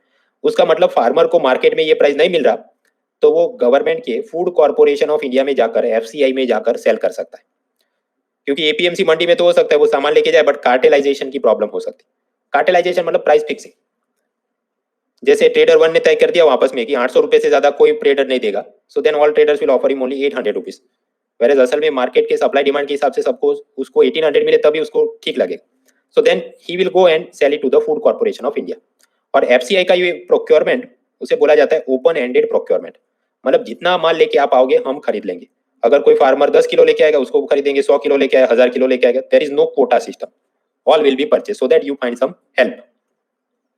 ऐसा ये मिनिमम सपोर्ट प्राइस 22 क्रॉप के लिए अनाउंस करते हैं और शुगर केन के लिए अलग से अनाउंस किया जाता है जिसको बोला जाता है fair and remunerative prices FRP. तो कुल मिला के 22 क्रॉप्स प्लस 1 शुगर केन मतलब 23. पूरी लिस्ट याद करने की जरूरत नहीं, बट पैटर्न पता होना चाहिए कि यहाँ पर बहुत सारे खरीफ क्रॉप है. खरीफ क्रॉप मतलब जो समर मानसून में उगाए जाते हैं. उसमें पैडी मतलब राइस, ज्वार, बाजरा, मेज, रागी, अरहर, सनफ्लावर, सीसम, कॉटन मतलब सीरियल ग्रेन भी है, कुछ पल्सेस भी है, ऑयल सीड भी है, कैश क्रॉप भी है. उसी प्रकार रबी सीजन मतलब जो विंटर में उगाए जाते हैं तो वीट, बार्ली, ग्राम मतलब चना, मसूर, लेंथिल, मस्टर्ड, सनफ्लावर वगैरह. और फिर 3 कमर्शियल क्रॉप भी हैं. एक है जूट, दूसरा है कोपरा यानी कोकोनट और तीसरा है शुगर केन. लेकिन शुगर केन में सिस्टम अलग है, उसको बोला जाता है fair and remunerative prices FRP. FRP के अंदर वहां फूड कॉर्पोरेशन ऑफ इंडिया में जाके सेल नहीं करना, बट जो शुगर मिल मालिक है उनको बोला जाता है कि उन्होंने मिनिमम ये प्राइस फार्मर को ऑफर करना होगा, एफआरपी प्राइस. यहाँ से 2018 प्रीलिम में एक प्रश्न पूछा गया कि एमएसपी कौन कौन से क्रॉप के लिए अनाउंस किया जाता है.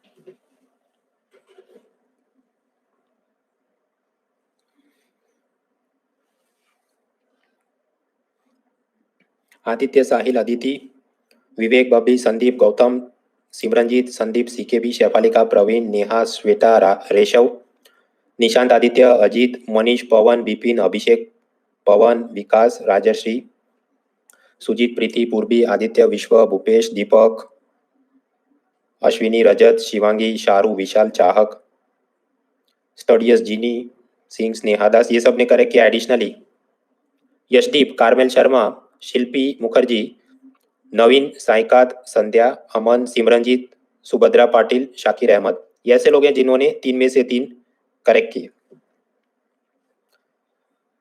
सो द क्वेश्चन इज इनमें से कौन सी चीज के लिए गवर्नमेंट एमएसपी अनाउंस करती है? ऐसा कोई भी लिस्ट दिखे तो तुरंत स्ट्रेस में नहीं आना चाहिए. You simply go through it. Areca nut मतलब सुपारी, barley, coffee, finger millet, groundnut, sesame, turmeric. अब आप सोचना शुरू करें भी ये सुपारी तो ये तो कोई बहुत बड़ी चीज है कि is it something great that government should announce minimum support price? नहीं, it is one type of harmful good. सुपारी खाने से कैंसर हो सकता है, तो गवर्नमेंट उसका एमएसपी क्यों अनाउंस करेगी? So it is not making sense. So 1 is wrong. और जहां पर भी 1 दिखे उड़ा तो ए सी डी चला गया. सो द आंसर इज जो बचे that should be the answer.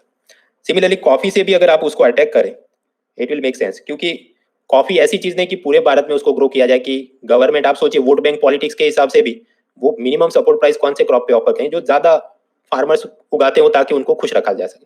तो coffee will not fall into that category. So again 3 से भी आप जाएं तो सब एलिमिनेट हो जाता है, and again you can arrive at the right answer, that is B. Anyway, so minimum support price, जैसे मैंने आपको एग्जांपल दिया कि वीट के केस में होता है अराउंड 1800 रुपीज पर 100 केजी। तो ये कौन कैलकुलेट करता है? एग्रीकल्चर मिनिस्ट्री, उसके नीचे commission for agricultural cost and prices यानी CACP नाम का कमीशन, वो कैलकुलेट करेगा। और फिर वो प्राइम मिनिस्टर के चेयरमैनशिप वाली cabinet committee on economic affairs यानी CCEA को रेकमेंड करेगा। सो सपोज ये CACP के कमिश्नर साहब बोलते हैं 1800 रुपीज होना चाहिए, he will only suggest that. फिर प्राइम मिनिस्टर की ये जो cabinet committee on economic affairs है, उन पर ऐसा नहीं कि ये फिगर बाइंडिंग है, नो, ये तो एक प्रकार की एग्जीक्यूटिव बॉडी है, तो ये सजेस्ट करे। And usually what will happen, suppose इसने 1800 सजेस्ट किया तो मोदी सरकार बोलेगी okay then will keep it 1830। ऐसा क्यों करेंगे? ताकि अपने प्रेस स्टेटमेंट में कि ये देखो उन्होंने सजेस्ट किया था, उससे भी ज्यादा मोदी गवर्नमेंट ने अनाउंस किया है, बिकॉज हमको फार्मर्स की ज्यादा चिंता है, therefore you should vote for us, like that they will create the entire atmosphere. और ये ऐसा नहीं सिर्फ मोदी सरकार, in Manmohan government also they will do like that. MCQ में हमने याद ये रखना है, it is not compulsory to accept this, ऐसा भी नहीं कि इससे ज्यादा देना है कम देगा, it is for the governments description. So cabinet committee on economic affairs they will approve and announce कि ओके सपोज 1800 रखते हैं। उसके बाद फूड कॉर्पोरेशन ऑफ इंडिया और दूसरे ऑर्गेनाइजेशन उस प्राइस पर प्रोक्योर करेंगे। तो प्रश्न ये होता है ओके ये 1800 का फिगर आपने डिराइव कैसे किया, उसका कोई what is the logical reasoning? ये जो CACP कमिश्नर सिस्टम है, कमीशन है, उन्होंने एक फॉर्मूला बनाया है। फर्स्ट ऑफ ऑल वो अपने फॉर्मूला में एक फिगर डालेंगे जिसको बोलते हैं A2। A2 मतलब एक्चुअल कॉस्ट। आपको सपोज वीट कल्टीवेट करने के लिए डायरेक्टली कितना खर्च करना पड़ा फार्मर ने, तो बोलेगा सीड पर I purchase, fertiliser I purchase, pesticide purchase किया, कुछ मजदूर मैंने हायर किए थे, मेरे पास कुछ बिल्डिंग और मशीनरी थी जिसका डेप्रिसिएशन हुआ, घिसाव हुआ, तो उसका रिपेयर मेंटेनेंस के नाम पर इतना खर्च हुआ, मैंने जो लोन कैपिटल लिया था उस पर मुझे इतना इंटरेस्ट पे करना पड़ा, मैंने जो अपना ट्रैक्टर चलाने के लिए डीजल यूज किया, अपना इरिगेशन पंप सेट चलाने के लिए जो इलेक्ट्रिसिटी यूज किया, these are all my actual costs. तो वो वाली रकम सपोज वो यहाँ पर लिखेगा, मे बी लेट अस से 80 रुपीज और व्हाटएवर। सेकंड कॉलम में प्लस करके लिखा जाएगा फैमिली लेबर। सपोज बाहर के आदमी को आपने हायर किया, हायर्ड लेबर, और उसने 100 रुपए मांगे, तो वो तो आप A2 में लिख देंगे। बट कई बार फार्मर के केस में ये होता है, suppose this is the farmer, तो वो अपनी वाइफ और अपने बड़े बेटे को काम पे रख लेता है, सो दैट बाहर के लेबरर कम रखने पड़े। तो अपने फैमिली मेंबर को तो वो पैसा दे नहीं रहा है, बट सपोज ये फैमिली मेंबर कई बार मजदूरी करते उनको पैसा मिल सकता था, राइट? तो ये क्या है, एक प्रकार का इम्प्यूटेड कॉस्ट है, अनपेड, बट असल में वो कहीं से कमा सकते थे। अगर घर के सदस्य को मुफ्त में काम करने की जगह मजदूर रखते तो कितना खर्च आता, that is the idea. So suppose ऐसा करके दूसरा 100 रुपीज खर्च किया, so what ever the answer you get from A2 plus FL, उसको सबसे पहले निकालो। सपोज ऐसा करने पर हमको पता चलता है कि मेरा प्रोडक्शन कॉस्ट या इनपुट कॉस्ट कुछ है, सपोज अपने को मिले A2 plus FL 100 rupees, so 100 rupees is our input cost. और सपोज फार्मर की इच्छा हो कि मुझे इस पर 50% प्रॉफिट तो मिलना चाहिए, 100 रुपए पे 50% प्रॉफिट कमाना है, तो कितने में सेल करना चाहिए माल? 150 में, बिकॉज 100 रुपी और cost of production plus 50 rupee profit equal 150 में सेल करना है।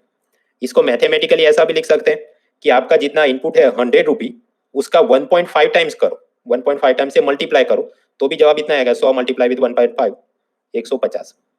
तो बस यही फॉर्मूला है, A2 प्लस FL उसको मल्टीप्लाई करो 1.5 टाइम्स से, तो जो जवाब आए, सपोज 150 नहीं आए, वीट के केस में जवाब आएगा 1800, तो वो बोलेंगे हाँ 1800 पे करना चाहिए, ताकि फार्मर को अपने काम में 50% प्रॉफिट मिल जाए। सो that is the idea. A2 plus FL, जो जवाब आए उसको ब्रैकेट में लिखो, उसको 1.5 टाइम से मल्टीप्लाई करो, तो जो फिगर आएगा उसको बोला जाता है मिनिमम सपोर्ट प्राइसेस, न्यूनतम समर्थन मूल्य। 2006 में एग्रीकल्चर साइंटिस्ट MS स्वामीनाथन की एक कमेटी बनी थी जिसका नाम था नेशनल कमीशन ऑन फार्मर्स। उसने ये बात करी थी कि फार्मर को अपने काम पर 50% प्रॉफिट मिलना चाहिए, लेकिन उसकी फॉर्मूला जरा डिफरेंट थे।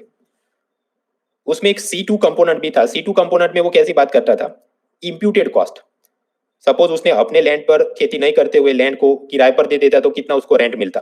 सपोज उसने जो फर्टिलाइजर खरीदा वो नहीं खरीद के वो वही सारा पैसा फिक्स डिपॉजिट में रख देता, और फिक्स डिपॉजिट में उसको 6% इंटरेस्ट मिलता, तो वो उसको नहीं मिला तो वो भी इसमें ऐड करो। तो मतलब वो ऐसी मुंगेरी लाल जैसी चीज है कि ये काम नहीं किया और ये किया तो कितना खर्च मिल सकता वगैरह, लाइक दैट बहुत ज्यादा उसने फैक्टर्स ऐड कर दिए थे। अगर गवर्नमेंट ये C2 वाला कंपोनेंट भी यूज करती तो मिनिमम सपोर्ट प्राइस का प्राइस सपोज हो सकता है 1800 नहीं 2500 हो जाता, तो फिर तो गवर्नमेंट की फिजिकल डेफिसिट भी बहुत बढ़ जाती। इसलिए वो सब में वो गए नहीं और सिर्फ A2 प्लस FL ही यूज किया। एंड देयरफॉर जिसमें गए नहीं उसको याद करने की कोई जरूरत नहीं, क्योंकि वो भी 2006 में कब बोल के गया था। We have to remember only this much, A2 plus FL। ये C2 मैंने आपको इसलिए बताया बिकॉज अगेन द हिंदू में जब लिखने के लिए कुछ नहीं हो तो पुराना उसने ऐसा बोला था, we should have done like that, so now you know that is the argument. खैर, ये मिनिमम सपोर्ट प्राइस में प्रोक्योरमेंट हो रहा है तो कौन कर रहा है? फूड कॉर्पोरेशन ऑफ इंडिया, जो कि कंज्यूमर अफेयर्स मिनिस्ट्री के नीचे का एक स्टैट्यूटरी कॉर्पोरेशन है। Then National Agricultural Cooperative and Marketing Federation NAFED, जो कि एग्री मिनिस्ट्री के नीचे का एक बॉडी है। अब ये सब लोग ऐसे दूसरी भी कुछ ऑर्गेनाइजेशन है, वो परचेज करते हैं उस पूरी सिस्टम को क्या बोला जाता है? Market intervention scheme and price support scheme, यानी MIS-PSS। इसमें इन सब FCI और नाफेड और इन सबको पैसा कौन देता होगा? Agriculture ministry. और ये आइकॉन से आपको पता चल जाएगा, it is 100% funded by union, states are not required to contribute money. अब suppose food corporation of India ने 1800 रुपीज में 100 kg वीट खरीद लिया, तो क्या उसका मतलब यह है कि उसका भी कॉस्ट 1800 ही है? नो, क्योंकि ये तो सिर्फ उन्होंने फार्मर को पे कर दिया। जो MSP पे किया गया वो फार्मर को टेक्निकली बोलते हैं pooled cost of grains bought at minimum support price. उसके ऊपर एक्स्ट्रा कॉस्ट भी हो सकते हैं। कुछ बार जब इलेक्शन सीजन होती है तो गवर्नमेंट सेपरेटली अनाउंस करती है कि उसके ऊपर एक्स्ट्रा 50 रुपी MSP के ऊपर पे किए जाएंगे ताकि फार्मर को फायदा हो, तो ऐसा कुछ बोनस भी कभी कभी देना पड़ता है। प्लस प्रोक्योरमेंट इंसिडेंटल्स, मतलब काम करते वक्त जो खर्चा आता है, जैसे कि ट्रक ड्राइवर को सैलरी देना है, ये जो पूरा लोड करेंगे ट्रक में, वो जो कूली का काम करते हैं लोडर्स, उसको पैसा देना है, ट्रक का डीजल गोडाउन चला रहा है उसमें भी लाइट पंखे का खर्चा। So like that suppose some 370 rupees are being paid every 100 kg। Then additionally there will be a cost of distribution, क्योंकि फूड कॉर्पोरेशन ने ये जो अनाज खरीदा है अल्टीमेटली वो स्टेट गवर्नमेंट के पब्लिक डिस्ट्रीब्यूशन सिस्टम यानी PDS शॉप्स या राशन की दुकान में डिलीवर करेंगे। वहां से फिर नेशनल फूड सिक्योरिटी एक्ट यानी NFS है, उसमें सब लोगों को 1 रुपए 2 रुपए 3 रुपए में सेल करेंगे। कुछ अनाज वो मिड डे मील के लिए स्कूलों में भी सप्लाई करेंगे। ये सब के बारे में हम लोग 6 पिलर में देखेंगे, बट वहां पर भी सब पूरा नेटवर्किंग, अगेन ट्रक ड्राइवर को भेजना है, लोडिंग अनलोडिंग करना है। सपोज वहां पर 400 रुपए खर्च हुए, तो आप फूड कॉर्पोरेशन ऑफ इंडिया के पॉइंट ऑफ व्यू से सोचो, 1800 rupees plus bonus plus procurement incidental plus cost of distribution करके उसके माथे पर तो अराउंड 2500 तक का खर्च आ जाता है। So that is called the economic cost of food grain, and accordingly government of India ने उसको सब ये सब्सिडी के रूप में पैसा देना पड़ेगा। इधर से 2019 प्रीलिम में एक प्रश्न पूछा था, economic cost of food grain to food corporation of India is minimum support price and bonus if any paid to farmer plus transport cost only, नहीं इंटरेस्ट कॉस्ट ऐसा तो कुछ हमने देखा ही नहीं, procurement incidental and charges for godown नहीं। जवाब क्या है? Procurement incidentals and distribution cost. But this is very technical and obscure type of thing, ये मतलब ऐसा कुछ याद करके जाए और वहां पूछे और हमें एग्जैक्टली याद आ जाए, नॉट पॉसिबल। तो रियल एग्जाम में इसको स्किप करना ही बेहतर है।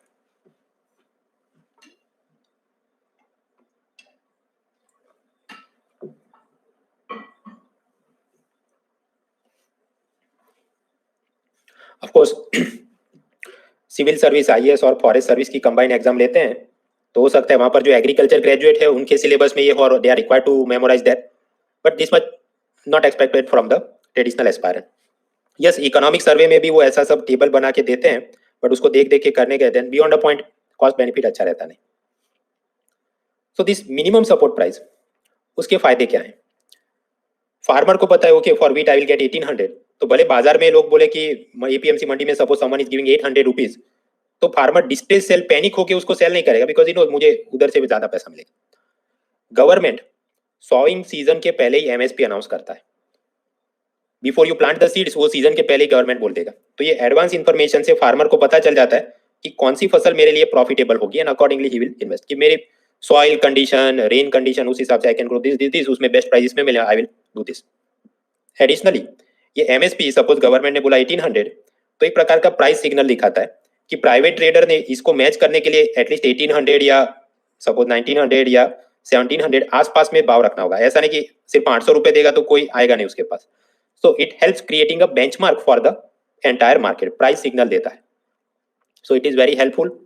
लेकिन यहाँ पर भी latest economic survey volume 1 chapter 4 में अगेन बोला गया है कि FCI प्रोक्योरमेंट से फायदा कम और नुकसान ज्यादा है। Government intervention hurts more than it helps. अब ऐसा नेगेटिवली क्यों के सुब्रमण्यन ने बोला होगा? बिकॉज ये जो मैंने आपको बोला फूड कॉर्पोरेशन ऑफ इंडिया 1964 में इसका कानून बनता है और उस हिसाब से 65 से ये ऑपरेट करता है। So it is a statutory corporation operating under the consumer affairs ministry, वैधानिक निगम है। इसकी 3 रिस्पॉन्सिबिलिटी है। पहला, मिनिमम सपोर्ट प्राइस पर ग्रेन्स को प्रोक्योर करना है। दूसरा काम वो ग्रेन्स को उसने कंज्यूमर तक डिस्ट्रीब्यूट करना है through this public distribution system यानी पीडीएस। तीसरा काम है उसका बफर स्टॉक मेंटेन करना। बफर स्टॉक मतलब इमरजेंसी में जरूरत पड़े, कोई वॉर हो गया, crop failure, natural disaster, festival season है, प्राइस स्टेबिलिटी, फूड सिक्योरिटी, ये सबको देखते हुए they will keep certain stock. For example in case of this corona virus, अभी तो suppose there is so much problem, तो यहाँ बफर स्टॉक में से वो निकाल कर सप्लाई कर सकते हैं। सो फॉर दैट ये they keep some buffer. Okay, so this looks well and good. तो इकोनॉमिक सर्वे में सब नेगेटिवली क्यों बोला होगा? बिकॉज ये मैंने आपको बताया कि वीट का प्राइस चला 1800 रुपीज पर क्विंटल यानी 100 किलोग्राम। इसको देखकर क्या प्राइवेट मर्चेंट भी 1800 ऑफर करेगा फार्मर को खरीदने के लिए? नहीं। इट मे हैपन कि वो अपना प्राइस बढ़ा के 1200 तक ले जाए, बट 1800 तक वो नहीं ले जाएगा, क्योंकि ये जो गवर्नमेंट ने इलेक्शन जीतने के लिए हर साल थोड़ा थोड़ा बढ़ाते हुए अनरियलिस्टिक लेवल पर बढ़ा दिया। जितना अपना प्रोडक्शन है, जितना सप्लाई है, उस हिसाब से प्राइस जो होने चाहिए, it is not matching the equilibrium. इसलिए प्राइवेट मर्चेंट उतना एमएसपी जितना अपना प्राइस इक्वल नहीं कर रहे हैं। So as a result what will happen? Vote bank populism के नाम पर गवर्नमेंट मिनिमम सपोर्ट प्राइस बढ़ा रही है, बट ट्रेडर्स उसको मैच नहीं कर रहे हैं, क्योंकि रियल लाइफ में सप्लाई डिमांड के हिसाब से उतना भी वो महंगा हो नहीं सकता। लेकिन फार्मर तो समझदार है, वो ये करेंगे कि गवर्नमेंट को जाके 1800 में ही बेचेंगे अगर उसको ट्रेडर 1200 ही दे रहा है। देयरफॉर एक प्रॉब्लम ये शुरू होता है कि ट्रेडर सोचना शुरू करता है कि this farmers are not selling me anything, तो मैं ये ट्रक और वेयरहाउस और ये सब इंफ्रास्ट्रक्चर में पैसा क्यों इन्वेस्ट करूं? मैं नहीं करूंगा। तो प्राइवेट सेक्टर का मतलब स्टोरेज इंफ्रास्ट्रक्चर इंप्रूव नहीं हो रहा। And on the opposite side, food corporation India में सब लोग जाके अपना माल बेच देते हैं, तो उसके भी गोडाउन की कैपेसिटी है कि कितना स्टोर करे, उससे भी ज्यादा एक्सेसिव सम 2 टाइम्स 3 टाइम्स तक कैपेसिटी में भर दोगे सब excess of the buffer capacity, तो क्या होगा? वो अपना कंपाउंड में ही सारे ग्रेन्स को रखेगा, जैसे आप यहाँ पर देख सकते हैं। तो जैसे ही थोड़ा बारिश आ जाता है, मानसून, ये देखिए पूरा सब पानी में भीग गया, ये बहुत सारा रॉटन हो गया, बिगड़ गया। So there is a problem, unnecessarily food is getting wasted. अब एफसीआई प्लान कर रहा है कि ऐसा जितना भी हमने वीट खरीदा है जो कि असल में जरूरत नहीं थी, उसको ओपन मार्केट में सेल कर देंगे। लेकिन ओपन मार्केट में भी लोगों को जितना ग्रेन चाहिए उतना ही चाहिए, एक्सेसिवली इन्होंने भर के रखा है। तो अब अल्टीमेटली सॉल्यूशन ये कुछ सोच रहे हैं कि अफ्रीका के गरीब देशों में इसको दान में दे दिया, will donate this thing, because otherwise this is going to get wasted. So this is first problem identified this by the economic survey, that unnecessarily MSP बहुत बढ़ाते गए तो ये एक प्रॉब्लम क्रिएट हो गया है। सेकंड प्रॉब्लम, ये मैंने आपको बताया 100 kg वीट का मिनिमम सपोर्ट प्राइस ऑफर किया 1800, तो वो फार्मर को मिला।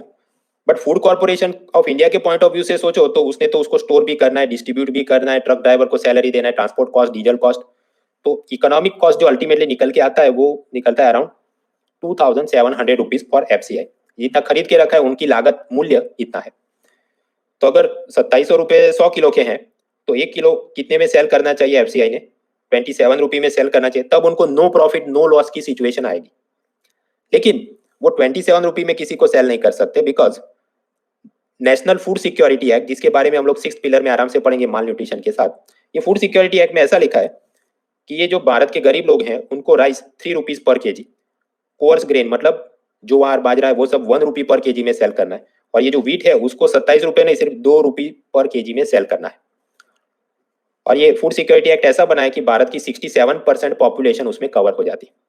अगर इन सबको 27 रुपए में भी अगर सेल करें तो नो प्रॉफिट नो लॉस है, बट ये कानून तो बोलता है सिर्फ 2 रुपीज पर केजी में सेल करना है। तो एफसीआई का लॉस क्या हो गया? अराउंड 25 रुपी लॉस में गए। तो वो असल में कौन पे करेगा? फिर गवर्नमेंट ऑफ इंडिया उसको पे करेगी एज फूड सब्सिडी। ये जो खाद्य सब्सिडी सरकार ने पे करनी है, कुल मिला के खर्च आते हैं ऐसे सब 1.2 लाख करोड़ रुपए की फूड सब्सिडी हमने सेकंड पिलर में देखी थी। वहां पर मैंने आपको ये भी बताया था कि गवर्नमेंट टाइमली बेसिस पर, नियमित रूप पर ये सब्सिडी की रकम फूड कॉर्पोरेशन ऑफ इंडिया को नहीं देती। They are not releasing the subsidy on time.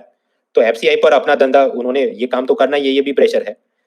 So therefore they are forced to borrow the money by their own. तो ये पोस्ट ऑफिस सेविंग में से जो पैसा national saving small saving fund NSSF में जाता है, जो पब्लिक अकाउंट का हिस्सा है, उधर से एफसीआई वाले ये पूरी गेम खेल रहे हैं। और बजट में ये सब डेटा नहीं दिखा कि ये तो सब एक्स्ट्रा बजटरी रिसोर्सेज है करके government is not taking full responsibility. तो ये भी एक प्रॉब्लम इनडायरेक्टली बढ़ रहा है।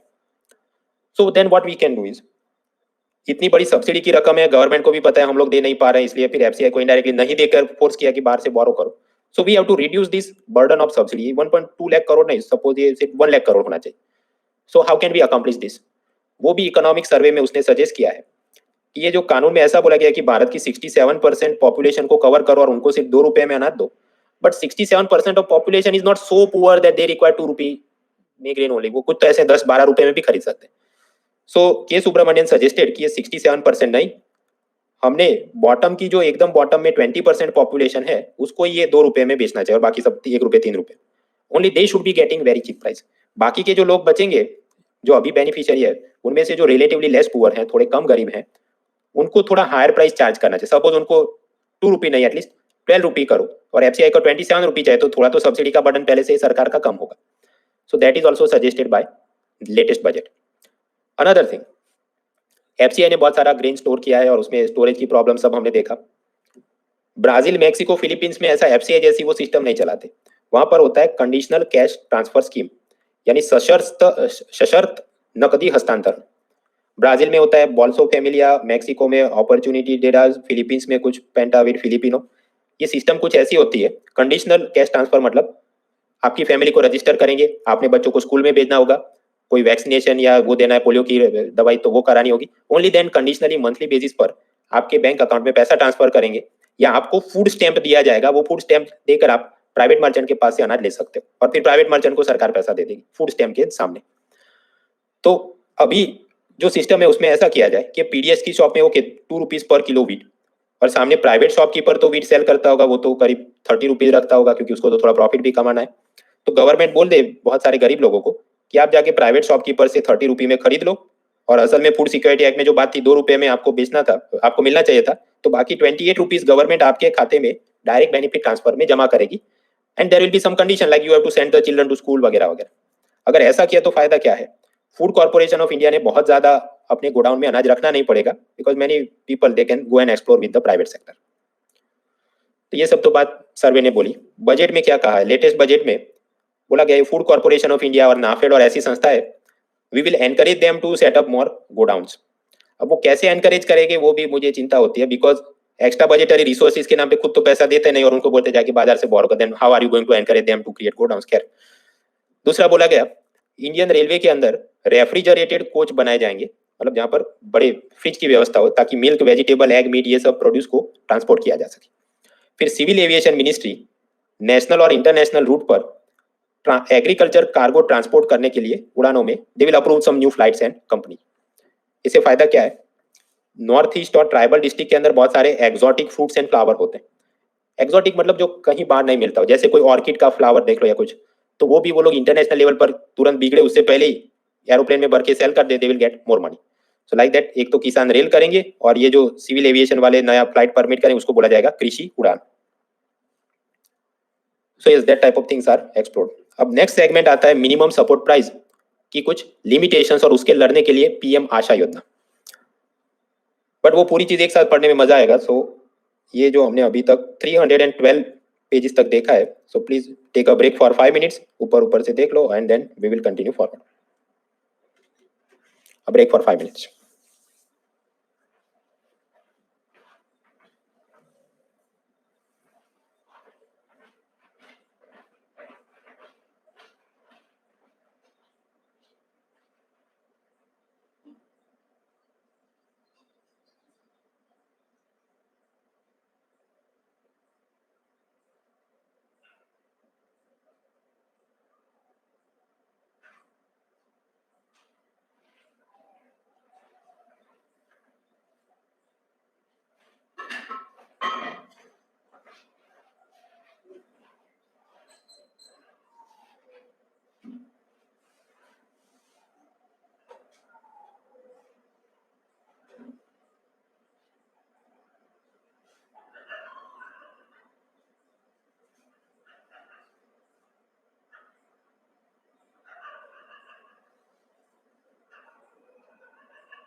सो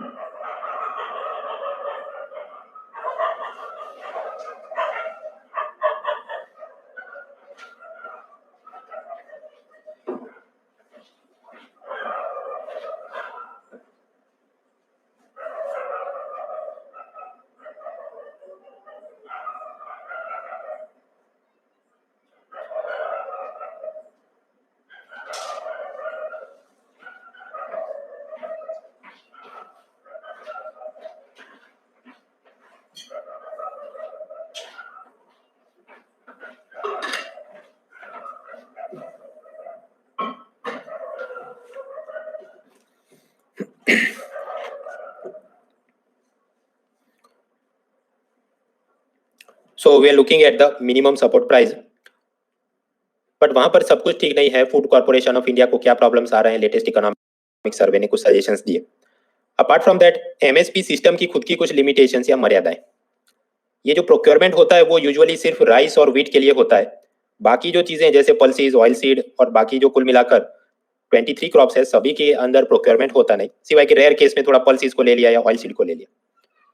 ये एफसीआई और नाफेड ऑर्गेनाइजेशन वो बड़े टाउन और डिस्ट्रिक्ट लेवल पे ही प्रोक्योरमेंट करती है। बहुत सारे फार्मर ऐसे हैं जो विलेजेस में रहते हैं और ट्रक में या टेम्पो में भर के उधर तक सामान ला भी नहीं सकते। फिर 1967 में यूनियन गवर्नमेंट ने लॉन्च किया डिसेंट्रलाइज्ड प्रोक्योरमेंट सिस्टम, जहां पर स्टेट गवर्नमेंट को बोला गया कि आप खुद से ही प्रोक्योर कर लेना और खुद से ही गरीबों में बांट देना। ये एफसीआई वगैरह काम हर जगह नहीं करेगा, because we don't have that much staff and resources.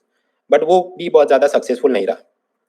Vegetable और फ्रूट के केस में तो गवर्नमेंट कोई मिनिमम सपोर्ट प्राइस अनाउंस भी नहीं करती, तो वो तो कंप्लीटली मार्केट फोर्सेस पर ही डिपेंड करता है, और आप जानते हैं ऑनियन टोमेटो में क्या हो रहा है। So then what can be done? ये मिनिमम सपोर्ट प्राइस के अंदर जो लिमिटेशंस है उसको सॉल्व करने के लिए गवर्नमेंट ने लॉन्च किया एक पीएम आशा योजना। पीएम आशा मतलब प्रधानमंत्री अन्नदाता आय संरक्षण अभियान। इसका बॉस है एग्रीकल्चर मिनिस्ट्री, 2018 में अनाउंस किया। और ये आइकॉन से आप समझ सकते हैं कि states are not required to contribute money. ये सेंट्रल सेक्टर स्कीम है, 100% फंडेड बाय यूनियन। इसके 3 कंपोनेंट है। पीएम आशा का पहला कंपोनेंट ये है, सपोज गवर्नमेंट ने एमएसपी अनाउंस किया 1800 रुपीज, बट ट्रेडर बाजार में 1700 ही ऑफर कर रहा है। एंड इन मेनी केसेस मैंने आपको बताया कि फार्मर के पास इतना ट्रक या टेम्पो भी नहीं होता कि कोई बड़े एफसीआई प्रोक्योरमेंट सेंटर तक वो सामान ले जा सके। सो सपोज फार्मर नुकसान में भी 1700 रुपी में मर्चेंट को सेल कर रहा है, तो एमएसपी अगर 1800 था बट उसने सेल किया 17 में, तो फार्मर का नुकसान कितना हुआ? 100 रुपए का। तो गवर्नमेंट उसके बैंक अकाउंट में 100 रुपए का डिफरेंस ट्रांसफर कर देगी, जिसको बोला जाएगा price deficiency payment scheme. Of course उसमें भी कुछ लिमिटेशन होंगे कि अप टू 1% लिमिटेशन ओनली। ऐसा नहीं कि वो जाके मर्चेंट उसको 1 रुपया दे और फिर गवर्नमेंट बोले ठीक है ये लो हम आपको 1799 देते हैं। अगर ऐसा तो परमिट किया तो ये ट्रेडर और फार्मर दोनों ही आपस में सांठगांठ करके ऐसे ही नकली बिल बनाते रहेंगे। So there are certain percentage limitation, but वो क्या है हमें जानने की जरूरत नहीं। The idea is price deficiency system, मतलब फार्मर प्राइवेट सेक्टर के मर्चेंट को सेल करे और एमएसपी से उसको जितना कम मिला उसका पैसा बैंक अकाउंट में जमा होगा। सो पीएम आशा उसका first price deficiency payment system scheme हमने देख लिया। Second component is price support scheme.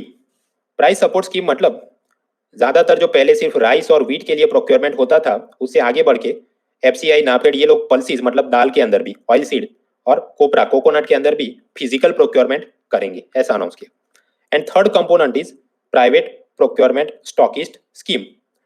क्योंकि एफसीआई के पास इतना स्टाफ नहीं है कि हर जगह प्रोक्योरमेंट कर सके, तो कुछ प्राइवेट एजेंसी को गवर्नमेंट आउटसोर्सिंग में काम दे देगी कि आप एफसीआई के बिहाफ पर जाके मिनिमम सपोर्ट प्राइस पे प्रोक्योर करके लाओ, हम आपको कुछ कमीशन देंगे। सो टुगेदर विद दिस 3 स्कीम्स, ये जो कलेक्टिवली जिसको बोला गया पीएम आशा, उससे सरकार को लगता है सब प्रॉब्लम सॉल्व हो जाएंगे। But ultimately one government realise कि ये जो एमएसपी एंड एफसीआई, ये there are some inherent limitations. So better क्यों ना फार्मर को बोला जाए भाई आपने कुछ भी सेल करने की जरूरत नहीं, विदाउट सेलिंग एनीथिंग हम आपको डायरेक्टली 6000 रुपीज दे देंगे। ऐसी योजना लेकर आए प्रधानमंत्री किसान सम्मान निधि यानी पीएम किसान योजना, which is one type of income support scheme. Boss है यहाँ पर एग्रीकल्चर मिनिस्ट्री, और ये आइकॉन से आप समझ सकते हैं states not required to contribute money, this is a central sector scheme. शुरुआत में ये बोला गया, जब इंटरिम बजट 2019 में पीयूष गोयल ने इसको अनाउंस किया था, तब ये कहा गया था कि सिर्फ ऐसे स्मॉल मार्जिनल फार्मर जिनके पास अप टू 2 हेक्टेयर की जमीन है उनको ये 6000 रुपए दिए जाएंगे, और वो भी 2000 के 3 इंस्टॉलमेंट करके 6000 रुपीज पर ईयर दिए जाएंगे। ये स्कीम अनाउंस की, इलेक्शन जीत भी गए। इलेक्शन जीतने के बाद लगा कि अब सब फार्मर को खुश कर देते हैं। So after the general election ये जो पहले लैंड होल्डिंग की लिमिट थी कि 2 हेक्टेयर से ज्यादा जमीन वाले फार्मर को नहीं देंगे, इट इज रिमूव। तो अब तो बड़े फार्मर के पास 50 हेक्टेयर जमीन है तो उसको भी 6,000 रुपए तो मिलेंगे। तो वाई वुड हैव, उन्होंने ऐसा क्यों अनाउंस किया होगा? गवर्नमेंट ये सोचती है कि अगर फार्मर को ये 6,000 रुपए मिलेंगे तो होपफुली उससे वो कुछ नए सीड फर्टिलाइजर खरीदेगा, तो नेक्स्ट ईयर क्रॉपिंग में उसको थोड़ी राहत मिलेगी। खैर, ये जो योजना है, फिर बजट तो 1 फरवरी को आ गया, बट 24 फरवरी को मोदी ने फॉर्मली इसको यूपी के गोरखपुर से लॉन्च किया। और ये योजना है वो प्रीवियस ईयर की रेट्रोस्पेक्टिव बेनिफिट से दी गई, मतलब 1 दिसंबर 2018 से मान के चलो कि ये योजना हमने लॉन्च करी, अनाउंस तो फरवरी में किया गया, मतलब पुराना भी एक हफ्ता 2-2 हजार रुपए का सबको देना था। ऐसा करके प्रीवियस बजट के अंदर रिवाइज एस्टिमेट में 20,000 करोड़ और ऐड किए गए। खैर, exact figures are not important, the point is from when this scheme is considered to be in effect. तो अगर वो ऑप्शन के हिसाब से आपने सोचना है कि एग्जामिनर कैसे पूछ रहा है, अगर ये तारीख दी गई हो then you have to assume कि हाँ ये करेक्ट है। अगर ऐसे ही हवा में पूछा गया कि budget 2019, budget 2020, well in that case you can consider कि हाँ तो 2019 बराबर। So depending on the context आप जवाब टिक करिए। ओके, सो ये फार्मर को इच्छा है मुझे भी ये चेक मिलना चाहिए, तो कौन कौन से डॉक्यूमेंट दिखाने होंगे? फार्मर ने जाके अपना Aadhaar card, driving licence, voter ID, MNREGA job card, ऐसा कुछ वो स्टेट गवर्नमेंट के ऑफिशियल्स को दिखाएगा। स्टेट गवर्नमेंट ऑफिशियल उसको क्रॉस चेक करेंगे कि ये भाई साहब के नाम पर कोई लैंड ओनरशिप है कि नहीं। शुरुआत के 2 इंस्टॉलमेंट में बोला गया कि आधार कार्ड नहीं दोगे तो चलेगा, बट फिर ये कंपलसरी हो जाएगा, सो दैट एक ही आदमी अलग अलग जगह से पैसों का लाभ नहीं ले ले। मोबाइल नंबर इज ऑप्शनल, अगर आप मोबाइल नंबर देंगे तो government will send you some SMS that yes money is transferred और समथिंग। बैंक अकाउंट नंबर देना कंपलसरी है, क्योंकि ये पैसा कैश में नहीं देंगे, डायरेक्टली बैंक अकाउंट में जमा होगा। और बैंक अकाउंट नंबर देना जरूरी है, तो आईएफएससी कोड देना भी जरूरी है। IFSC code is like pin code number of your bank account, तभी पता चले ये वाले खाते में पैसा ट्रांसफर करना।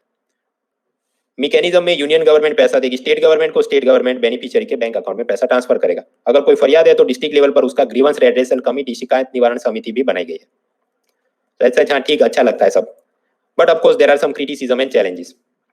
पहली बड़ी चैलेंज ये है, सपोज बहुत सारे फार्मर है जिनके पास अपनी जमीन नहीं है, वो किसी के टेनेंट फार्मर के रूप में खेती करे, और असल में जो फार्मर है तो शहर में अपने बच्चों को पढ़ाने के लिए चला गया। So if the farmer's name is not in the land record of the state और यूनियन टेरिटरी, तो उसको पैसा नहीं मिलेगा। एज अ रिजल्ट लैंडलेस फार्मर, टेनेंट फार्मर, बहुत सारे ट्राइबल फार्मर जिनके पास ऐसे डॉक्यूमेंट नहीं है, उनको ये योजना का लाभ नहीं मिलता है। पहले जो सिस्टम था कि 2 हेक्टेयर से ज्यादा जमीन होगी तो लाभ नहीं देंगे, बहुत सारे ड्रॉट प्रोन एरिया में बारिश नहीं होती तो 10 हेक्टेयर जमीन हो तो भी वो पंजाब के 2 हेक्टेयर वाले से कम ही पैदा कर सकता है, तो ऐसे बड़े फार्मर को भी जरूरत थी। बट खैर ये क्रिटिसिज्म तो अब सॉल्व हो गया, क्योंकि हमने जाना कि after the general election government ने ये लिमिट हटा दी है, जितना भी बड़ा फार्म हो आपको पैसा मिलेगा।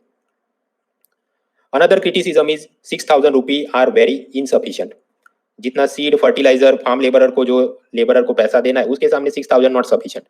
अगर कोई आदमी 2 हेक्टेयर जमीन में ही wants to grow something, minimum 50,000 rupees का इन्वेस्टमेंट चाहिए, तो उसमें 6,000 तो बहुत कम है। इनफैक्ट कुछ स्टेट गवर्नमेंट, जैसे उड़ीसा स्टेट गवर्नमेंट ने कालिया स्कीम लॉन्च करी, तेलंगाना स्टेट गवर्नमेंट में रायथू बंधु स्कीम लॉन्च करी, they have some better features.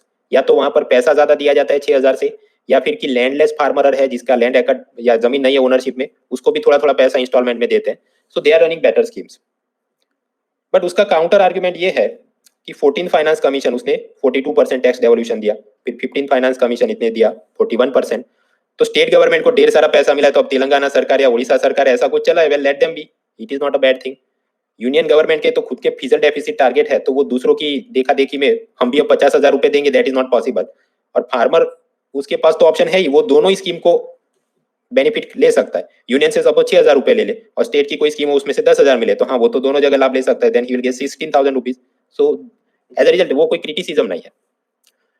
And then the conclusion that yes ऐसी इनकम ट्रांसफर स्कीम भी चाहिए, क्योंकि सक्सेसिव इकोनॉमिक सर्वे में हमें पता चलता है कि फार्मिंग से ज्यादा प्रॉफिट हो नहीं रहा। एक तरफ हमारी इच्छा है double the farmers income, UN sustainable development goal में भी ऐसी बात चल रही है, but often the farmer is at the mercy of the monsoon and APMC mandi merchants. इसलिए ऐसा कुछ पीएम किसान जैसा इनिशिएटिव हो, then yes it can help them up to certain extent. तो ऐसा कोई मतलब शालीन प्रकार का कंक्लूजन होना चाहिए that yes it can help in this areas. उसमें फिर बहुत ज्यादा भक्ति का टोन भी नहीं होना चाहिए कि it is a revolutionary scheme and it will completely solve all the problems. All the problem solve करने के लिए उसको 2-3 लाख रुपए दो, तब ऑल द प्रॉब्लम सॉल्व होंगे, 6,000 में सॉल्व नहीं होंगे। तो लिखना चाहिए, बट वो शालीन, it should appear as if you are some intelligent person who appreciates the good thing at the same time, without की ब्लाइंड भक्ति वाला टोन उसमें मतलब। वो इसलिए कि कुछ प्रोफेसर हो सकता है वो बहुत उसमें भक्ति टोन में खुश हो जाए, बट कुछ ऐसे भी प्रोफेसर होंगे जो उसको नेगेटिवली ले ले, so you have to be a reasonably decent one. So okay, agriculture selling के अंदर MSP, PM किसान, ये सब हमने देख लिया। द नेक्स्ट प्रॉब्लम इज, ये सब होता है तो भी there is a problem called food inflation and food deflation. ये क्या है?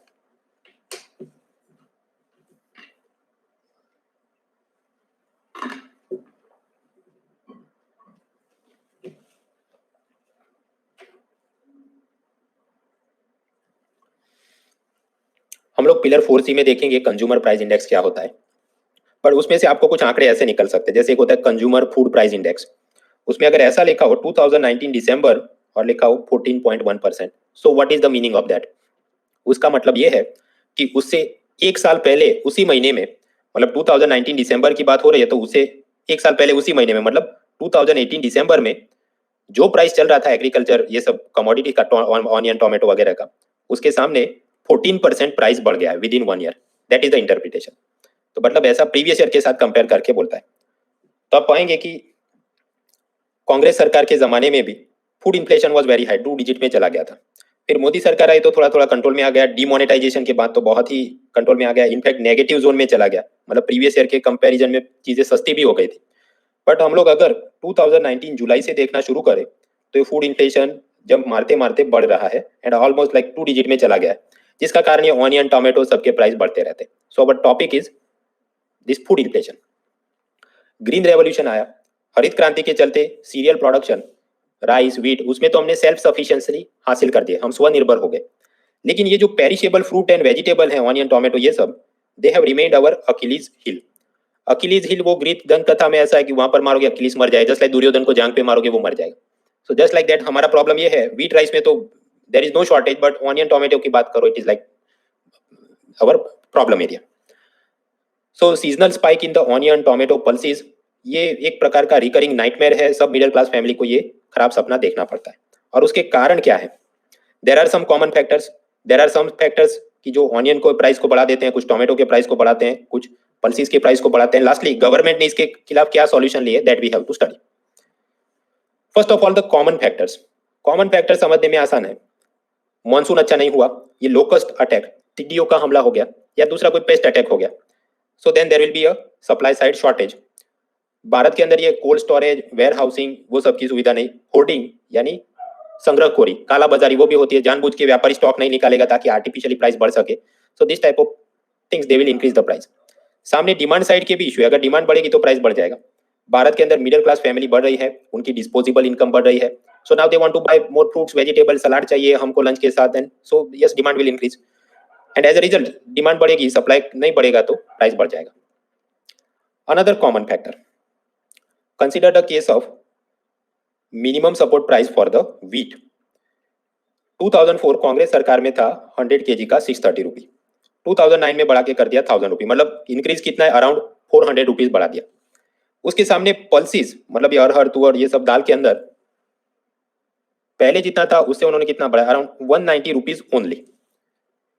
तो फार्मर क्या सोचेगा कि अगर मैं ये पल्सीज ग्रो भी करूं तो इसमें तो हर साल कोई ज्यादा गवर्नमेंट प्राइस बढ़ा नहीं रही है जितना कि व्हीट और राइस के अंदर एमएसपी बढ़ता है।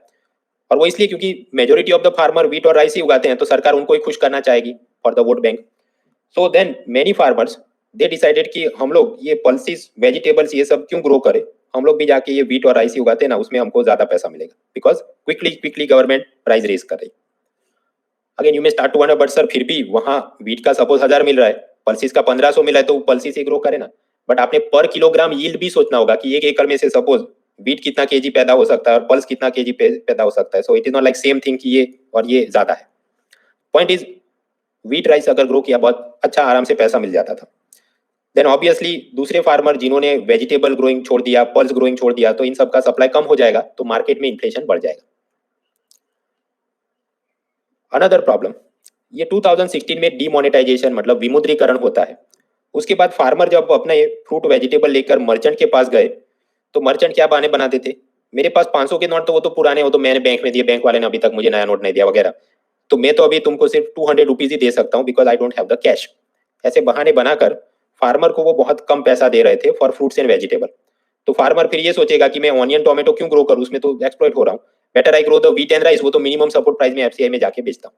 So as a result farmer shifted away from vegetables to cash and cereal crops, जिसके चलते वेजिटेबल सप्लाई कम हो गया, और सप्लाई कम होगा तो उसका प्राइस बढ़ जाएगा, इन्फ्लेशन बढ़ जाएगा। तो ये कुछ कॉमन फैक्टर्स हमने देखे। Now let us move to the specific factors की क्यों ऑनियन, टोमेटो और पल्सेस महंगे हो रहे हैं। सबसे पहले ऑनियन।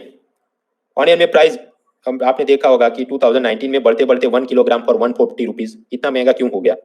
क्योंकि इस साल मतलब प्रीवियस ईयर मानसून थोड़ा लेट आया था, तो उसका जब बीजारोपण करना होता है सॉइंग, वो इस हिसाब से थोड़ा लेट हो गया।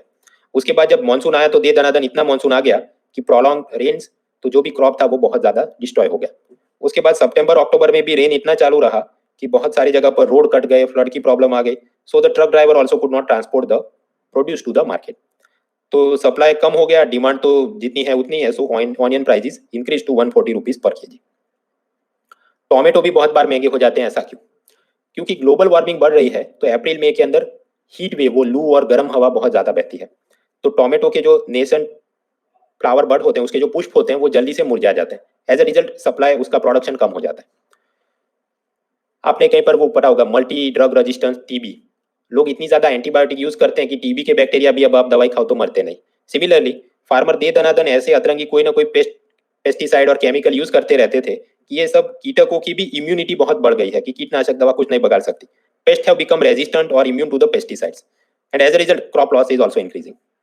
फिर बीच में भारत के फार्मर ने स्विट्जरलैंड की कोई मल्टीनेशनल कंपनी के टोमेटो सीड ग्रो करना शुरू किया, जहां पर अच्छा उनको आउटपुट मिलता था। बट बाद में पता चला कि ये वाले टोमेटो सीड है, उसको वायरल डिजीज हो जाता है, उसकी कोई मेडिसिन है नहीं, वो कोरोना वायरस जैसी प्रॉब्लम दिख गई कुछ। So because of this reason tomatoes getting expensive. Third area is pulses. ये दाल भी बहुत महंगी हो जाती है। ये ग्राफ से ही आप समझ सकते हैं कि अचानक से कैसे ये होलसेल और रिटेल में प्राइस कितने बढ़ गए हैं। So why this problem? Pulses के अंदर हमारा सप्लाई डिमांड के हिसाब से बढ़ नहीं रहा है। ऑन वन साइड भारत के अंदर बहुत सारी वेजिटेरियन पॉपुलेशन है, शाकाहारी लोग, तो वो प्रोटीन के लिए वो डिमांड क्या करेंगे? मांस मच्छी डिमांड नहीं कहते, गो फॉर पल्सेस। तो दाल की डिमांड हमेशा ज्यादा रहती, बट सप्लाई कम इसलिए रहता है क्योंकि ये शुगर कैन, व्हीट, राइस, ये सब में एमएसपी अच्छा है सोचकर बहुत सारे फार्मर, उनके पास अच्छा अच्छा इरिगेटेड लैंड हो, वहां पर भी पल्स उगाते नहीं, वो सिर्फ दूसरी चीज उगाते। पल्स में आपने पढ़ा होगा कि कैसे वहां पर राइजोबियम बैक्टीरिया उसके रूट में होते हैं, जिससे सॉइल में नाइट्रोजन फिक्सेशन हो जाता है। तो मतलब सॉइल के अंदर यूरिया फर्टिलाइजर यूज नहीं किया तो भी नाइट्रोजन अच्छा अच्छा मिल गया। It is a good thing, but उसके चलते बहुत सारे वीड ग्रोथ भी होता है, आसपास जो खराब पेड़ पौधे उग जाते हैं। And as a result pulse के खुद के खाने के लिए जो नाइट्रोजन रहना चाहिए वो कम रहता है, तो यील्ड कम हो जाती है। पल्स आप जानते हैं वहां पर प्रोटीन अच्छा होता है। प्रोटीन जिधर भी अच्छा होगा तो कीटक, पेस्ट उस पर ज्यादा अटैक करते हैं। उसको गोडाउन में भी रखो तो थोड़ा भी टेम्परेचर या मॉइस्चर मिल जाए तो फंगल अटैक भी हो जाता है, क्योंकि फंगस को भी वो प्रोटीन पसंद आता है। सो एज अ रिजल्ट डैमेज बहुत ज्यादा होता है। So what we have to do is कुछ ऐसे, जैसे हमने आपको जेनेटिकली मॉडिफाइड क्रॉप तो बनाना मुश्किल है because of the so much opposition, but ऐसी कोई हाइब्रिड वेराइटी बनाई जाए जिसमें ये सब प्रॉब्लम से हम लोग लड़ सके, then it can help. But Bharat के साइंटिस्ट वो सब ऐसे हैं कि they are so much focused on the cereals, वो व्हीट राइस के उत्पादन में उनका रिसर्च चलते रहता है, पल्स उत्पादन में फोकस नहीं कर रहे। इकोनॉमिक सर्वे, लेटेस्ट सर्वे 2020 में एक उसने और टर्म यूज किया है, कॉबवेब फिनोमिना। कॉबवेब मतलब वो मकड़ी का जाला। मकड़ी का जाला क्या करता है? इट विल स्लो यू और फिर आप आगे बढ़ेंगे। सो सिमिलरली यहाँ पर फॉर एग्जाम्पल 2015 में ये प्रॉब्लम रहा कि भारत में पल्सीज का सप्लाई बहुत कम था, तो स्वाभाविक डिमांड के हिसाब से प्राइस बढ़ जाएगा। अब ये चीज बहुत सारे फार्मर देखेंगे, अच्छा ये दाल तो 140 रुपीज में बिक रही है। सो इन नेक्स्ट ईयर 2016 बहुत सारे फार्मर, ये सब तो पल्सीज ही ग्रो करते हैं, उसमें अच्छा पैसा है। So every farmer will start growing pulses, hoping that more money will be earn from it.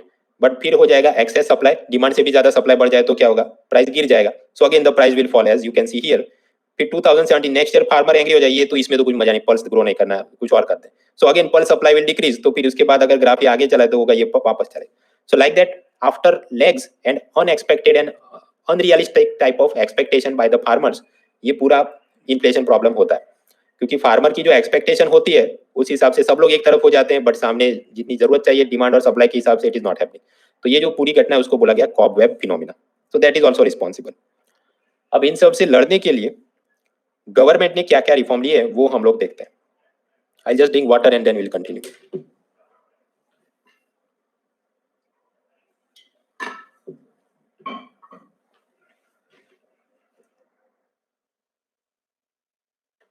But उससे पहले ये एक एमसीक्यू हम देखते हैं, भारत के अंदर फूड इन्फ्लेशन क्यों हमको देखने को मिलता है।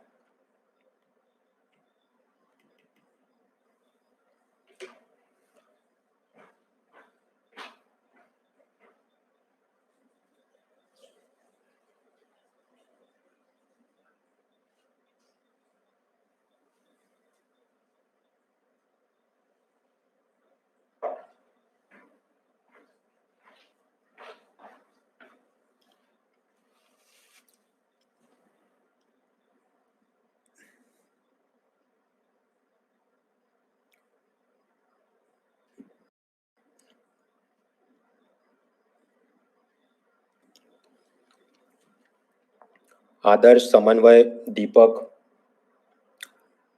चिन्मय, अशोक, जीतू, जिज्ञासा, छायाकांत, पंकज, विनायक, ध्रुव, किंजल, निशांत, निखिल, मधु, ध्रुव, अजय कुमार, गजिंदर, पूनम प्रिया, सृष्टि, अभिषेक चौधरी, पुष्किन, ये सब ने करेक्ट किया। एडिशनली नवीन कुमार, शिल्पी, शकीर अहमद, संध्या, कीर्ति, सिमरनजीत, कुमारी दीक्षा, पूनम, ध्रुव, आकाश, इन लोगों ने 4 करेक्ट किया। आकाश और उससे नीचे वाले जो लोग हैं उन्होंने 3 आउट ऑफ 4 करेक्ट किया। So the question is why there is a problem of high food inflation. Due to a gradual switch over to the cultivation of commercial crops, the area under cultivation for food grain has steadily decreased in the last 5 years by about 30%.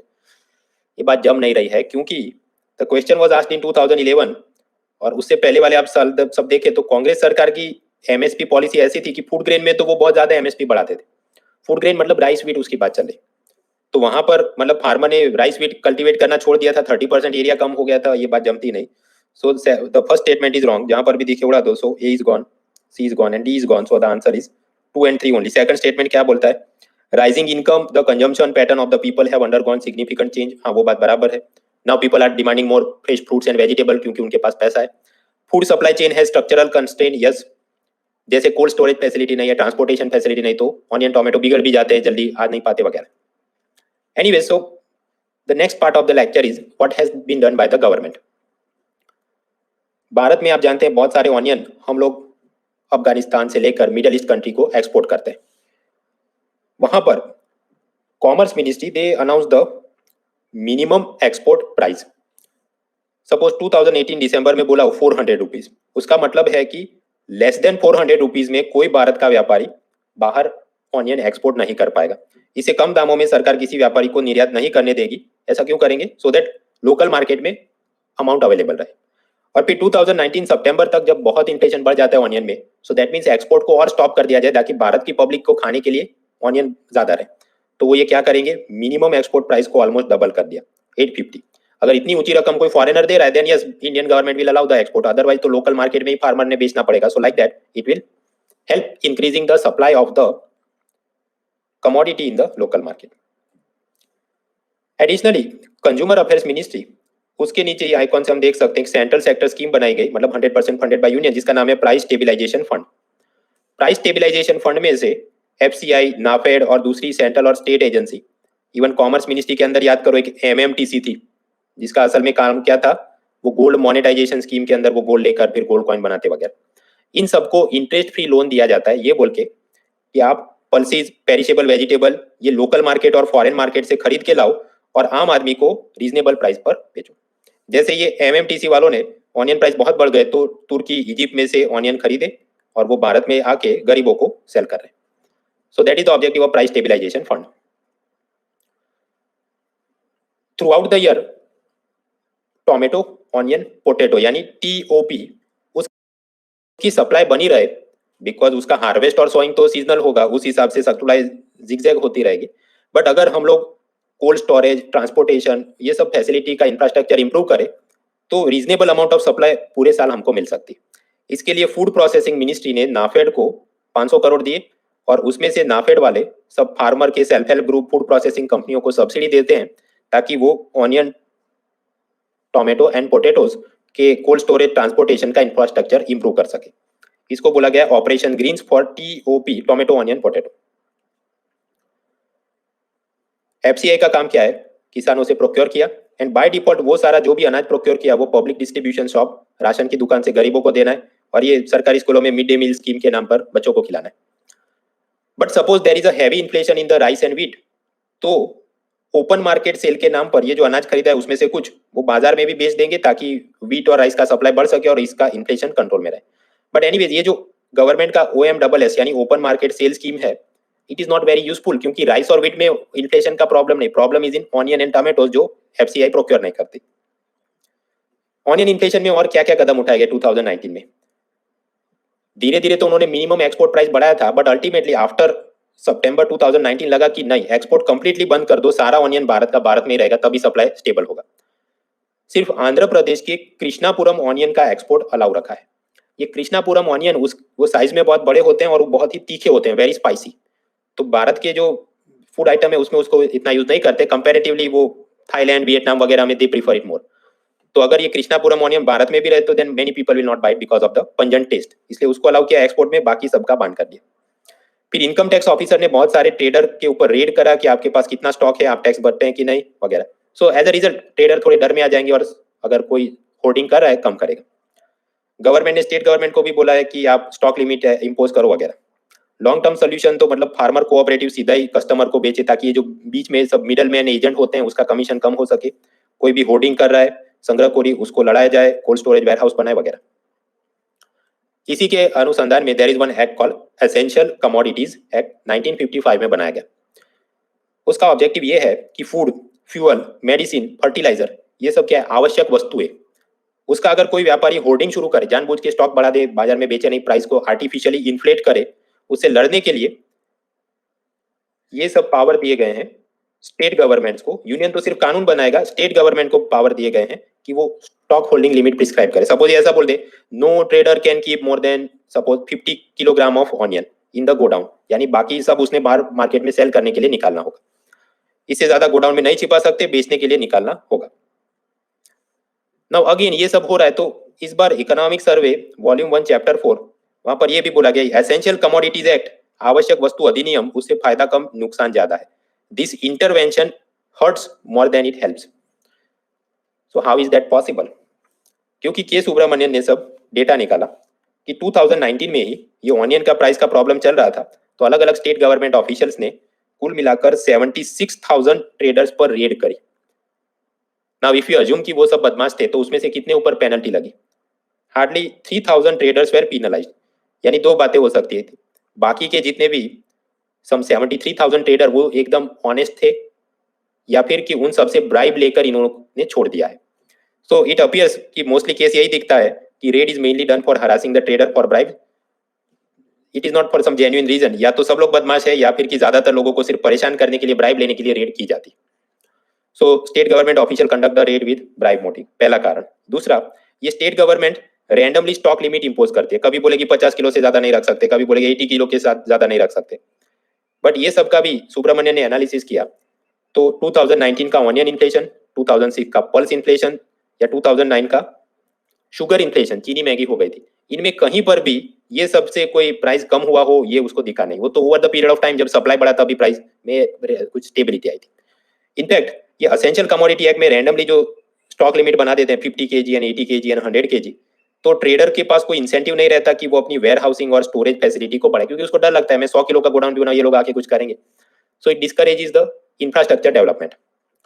ये 1955 में कानून बनाया था, उस वक्त जरूरी था क्योंकि फेमाइन, बहुत अकाल पड़ जाता था, shortage, speculative hoarding, black marketing, ये सब चलता था। But now it is more outdated and mostly misused. तो सर्वे ने ये बोला कि essential commodities act it should be thrown away, ये कानून को अब रद्द कर देना चाहिए, इससे कुछ मतलब फायदा हो नहीं रहा है। ये सभी केस स्टडी उसने लिख के बताया कि nowhere it help any way to control the inflation. क्या तो ये फूड इन्फ्लेशन के अंदर अल्टीमेटली क्या कंक्लूजन हो सकता है? ये फ्रूट और वेजिटेबल चाहिए क्योंकि उसमें से हमको विटामिन, न्यूट्रिएंट ये सब मिलते हैं। भारत और बाहर के बहुत सारे कुजीन्स डिशेस बनाने के लिए चाहिए। न्यूट्रिशनल सिक्योरिटी की बात करो, एक्सपोर्ट कॉम्पिटिटिवनेस की बात करो, we have to control the price, only then we can stay in this game, so therefore we have to address these issues on a priority basis. अब थोड़ा ये तो 2019 में प्रॉब्लम थे बहुत सारे, ऑनियन इन्फ्लेशन वगैरह, उससे हम लोग थोड़ा फ्लैशबैक में चले।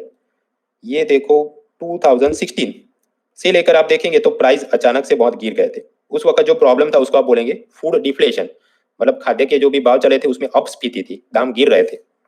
सो व्हाट वाज द रीजन? क्योंकि 2016 में डीमोनेटाइजेशन हुआ, उसके बाद से 2017 में सीन ऐसा बना, कैश ट्रांजैक्शन पर कुछ लिमिट फिट की गई, इससे ज्यादा आप कैश विड्रॉ नहीं कर सकते, अदरवाइज ये टीडीएस वगैरह। और income tax authority, GST authority, वो सब डिटेल्स को ट्रैक करते रहते हैं। इसलिए ट्रेडर को जो पहले एरोगेंस था कि हम तो होर्डिंग करेंगे, संग्रहखोरी करेंगे और मुनाफा कमाएंगे, now they are less incline, क्योंकि उनको लगता है वो सारा कहीं पर पकड़ा जाएगा because all this monitoring. As a result hoarding कम हो गया है, तो बाजार में सप्लाई पहले से बढ़ गया था, इसलिए प्राइस गिर रहे थे यहाँ पर। This one with in this time frame हम पाते हैं कि यूएसए और यूरोपियन यूनियन में प्रोटेक्शनिज्म यानी संरक्षणवाद की, भारत से आने वाले सामान पर और ज्यादा टैक्स लगाएंगे, तो भारत के एग्रीकल्चर एक्सपोर्ट वैसे भी कम हो गए थे, तो यानी कि लोकल मार्केट में सप्लाई बढ़ गया था, तो प्राइस गिरने लगे थे। उस जमाने में गवर्नर थे उर्जित पटेल, उनका एटीट्यूड था हॉकिश मॉनेटरी पॉलिसी, मतलब वो रेपो रेट को हमेशा इंक्रीज करते रहते थे ये डर में कि और इन्फ्लेशन बढ़ ना जाए। So as a result it help fighting the inflation. So therefore उस जमाने में प्राइस धीरे धीरे गिर रहे थे, और ये गिरने वाले प्राइस में एक बड़ा प्रॉब्लम हो गया था शुगर। शुगर के अंदर एमएसपी सिस्टम से थोड़ा अलग सिस्टम है। एमएसपी सिस्टम आप समझते हैं कि फार्मर ने जाके फूड कॉर्पोरेशन ऑफ इंडिया में सेल करना है, but in case of sugar mill वहां पर होता है फेयर एंड रिमनरेटिव प्राइसेस यानी एफआरपी। वो गवर्नमेंट डिसाइड करेगी एफआरपी भाव हम बोले उस प्राइस पर शुगर मिल मालिक, एफसीआई नहीं, जो शुगर रिफाइनिंग का काम करते, चीनी की मिल चलाते, चीनी मिल, उन्होंने फार्मर को कम से कम उतने प्राइस में खरीदना होगा या उससे ज्यादा भी ऑफर कर सकते। So that was the system. अब धीरे धीरे भारत में शुगर केन का प्रोडक्शन बढ़ रहा था, भारत में भी और ब्राजील में भी, तो अगर सप्लाई बढ़ेगा तो स्वाभाविक है उसका प्राइस गिरना शुरू हो जाएगा। लेकिन भारत के फार्मर्स को खुश रखने के लिए गवर्नमेंट ने अपने फेयर एंड रिमनरेटिव प्राइस उसको थोड़ा कम करने की जरूरत थी, वो कम नहीं किया। तो मिल ओनर जिनका काम था शुगर को रिफाइन करना, सेल करना भारत में भी और बाहर भी, बट उनको इतनी कमाई होने, सपोज मार्केट में 80 रुपीज मिल रहे हैं और एफआरपी के नाम पर फार्मर को 100 रुपए देने हैं, so then he will himself make some losses, so he can not sustain this system कि विश्व बाजार में चीनी के दाम गिर गए हैं, हम स्थानीय किसानों को ज्यादा रकम नहीं दे सकते। सो एज अ रिजल्ट जो पुराने 20 रुपीज पे करना बाकी है उसको आप क्या बोलेंगे, एरियर्स, बहुत सारा बकाया रकम बाकी है। उससे लड़ने के लिए फिर कंज्यूमर अफेयर्स मिनिस्ट्री, उन्होंने ये सब शुगर मिल ओनर्स को सॉफ्ट लोन, मतलब लो इंटरेस्ट वाले लोन दिए कि आप जाके फार्मर को पैसा दे दो और फिर हमको प्रिंसिपल इंटरेस्ट धीरे धीरे देना। शुगर के केस में ये जो मिल ओनर है वो जब होलसेलर को ये सेल करता है उसको बोला जाता है मिनिमम सेलिंग प्राइस, एमएसपी, वो भी गवर्नमेंट तय करती है। तो पहले वो प्राइस था 29 रुपीज, बट यहाँ प्रॉब्लम शुगर मिल मालिकों को क्या है, नीचे दाम गिर गए, we are not making profit, we can not pay the farmers, तो गवर्नमेंट ने बोला ये प्राइस हम लोग इंक्रीज करते हैं 31। मतलब ऑनियन टोमेटो में ऐसा है प्राइस डिक्रीज करना, या शुगर में वो उल्टा कर रहे हैं, they have to increase the price. Additionally Indian mill owners ने कहा कि फॉरेन से आने वाली शुगर से हमारे बिजनेस को नुकसान है, तो 2019 में फाइनेंस मिनिस्ट्री ने यह किया कि इंपोर्टेड शुगर पर 100% कस्टम ड्यूटी, मतलब सपोज 200 रुपए की आपने शुगर बाहर से मंगवाई तो उस पर उतना ही प्राइस का टैक्स लगे, मतलब 200 प्लस 200 400 प्लस जो सरचार्ज और वो तो अलग। एंड एडिशनली भारत से अगर बाहर शुगर एक्सपोर्ट करेंगे उस पर 0% कस्टम ड्यूटी, मतलब कंप्लीटली इनको बहुत मदद करने की कोशिश की गई। Ultimately obviously these are creating issues, ये सब बैरियर क्रिएट हो रहे हैं इंटरनेशनल ट्रेड में। तो ब्राजील और ऑस्ट्रेलिया ने डब्ल्यूटीओ में कंप्लेन किया है, फिर बॉल बाय बॉल कमेंट्री चल रही। क्या 2015 में एक प्रश्न पूछा गया कि शुगर केन के प्राइस कौन अप्रूव करता है, and I give you 1 minute 20 seconds.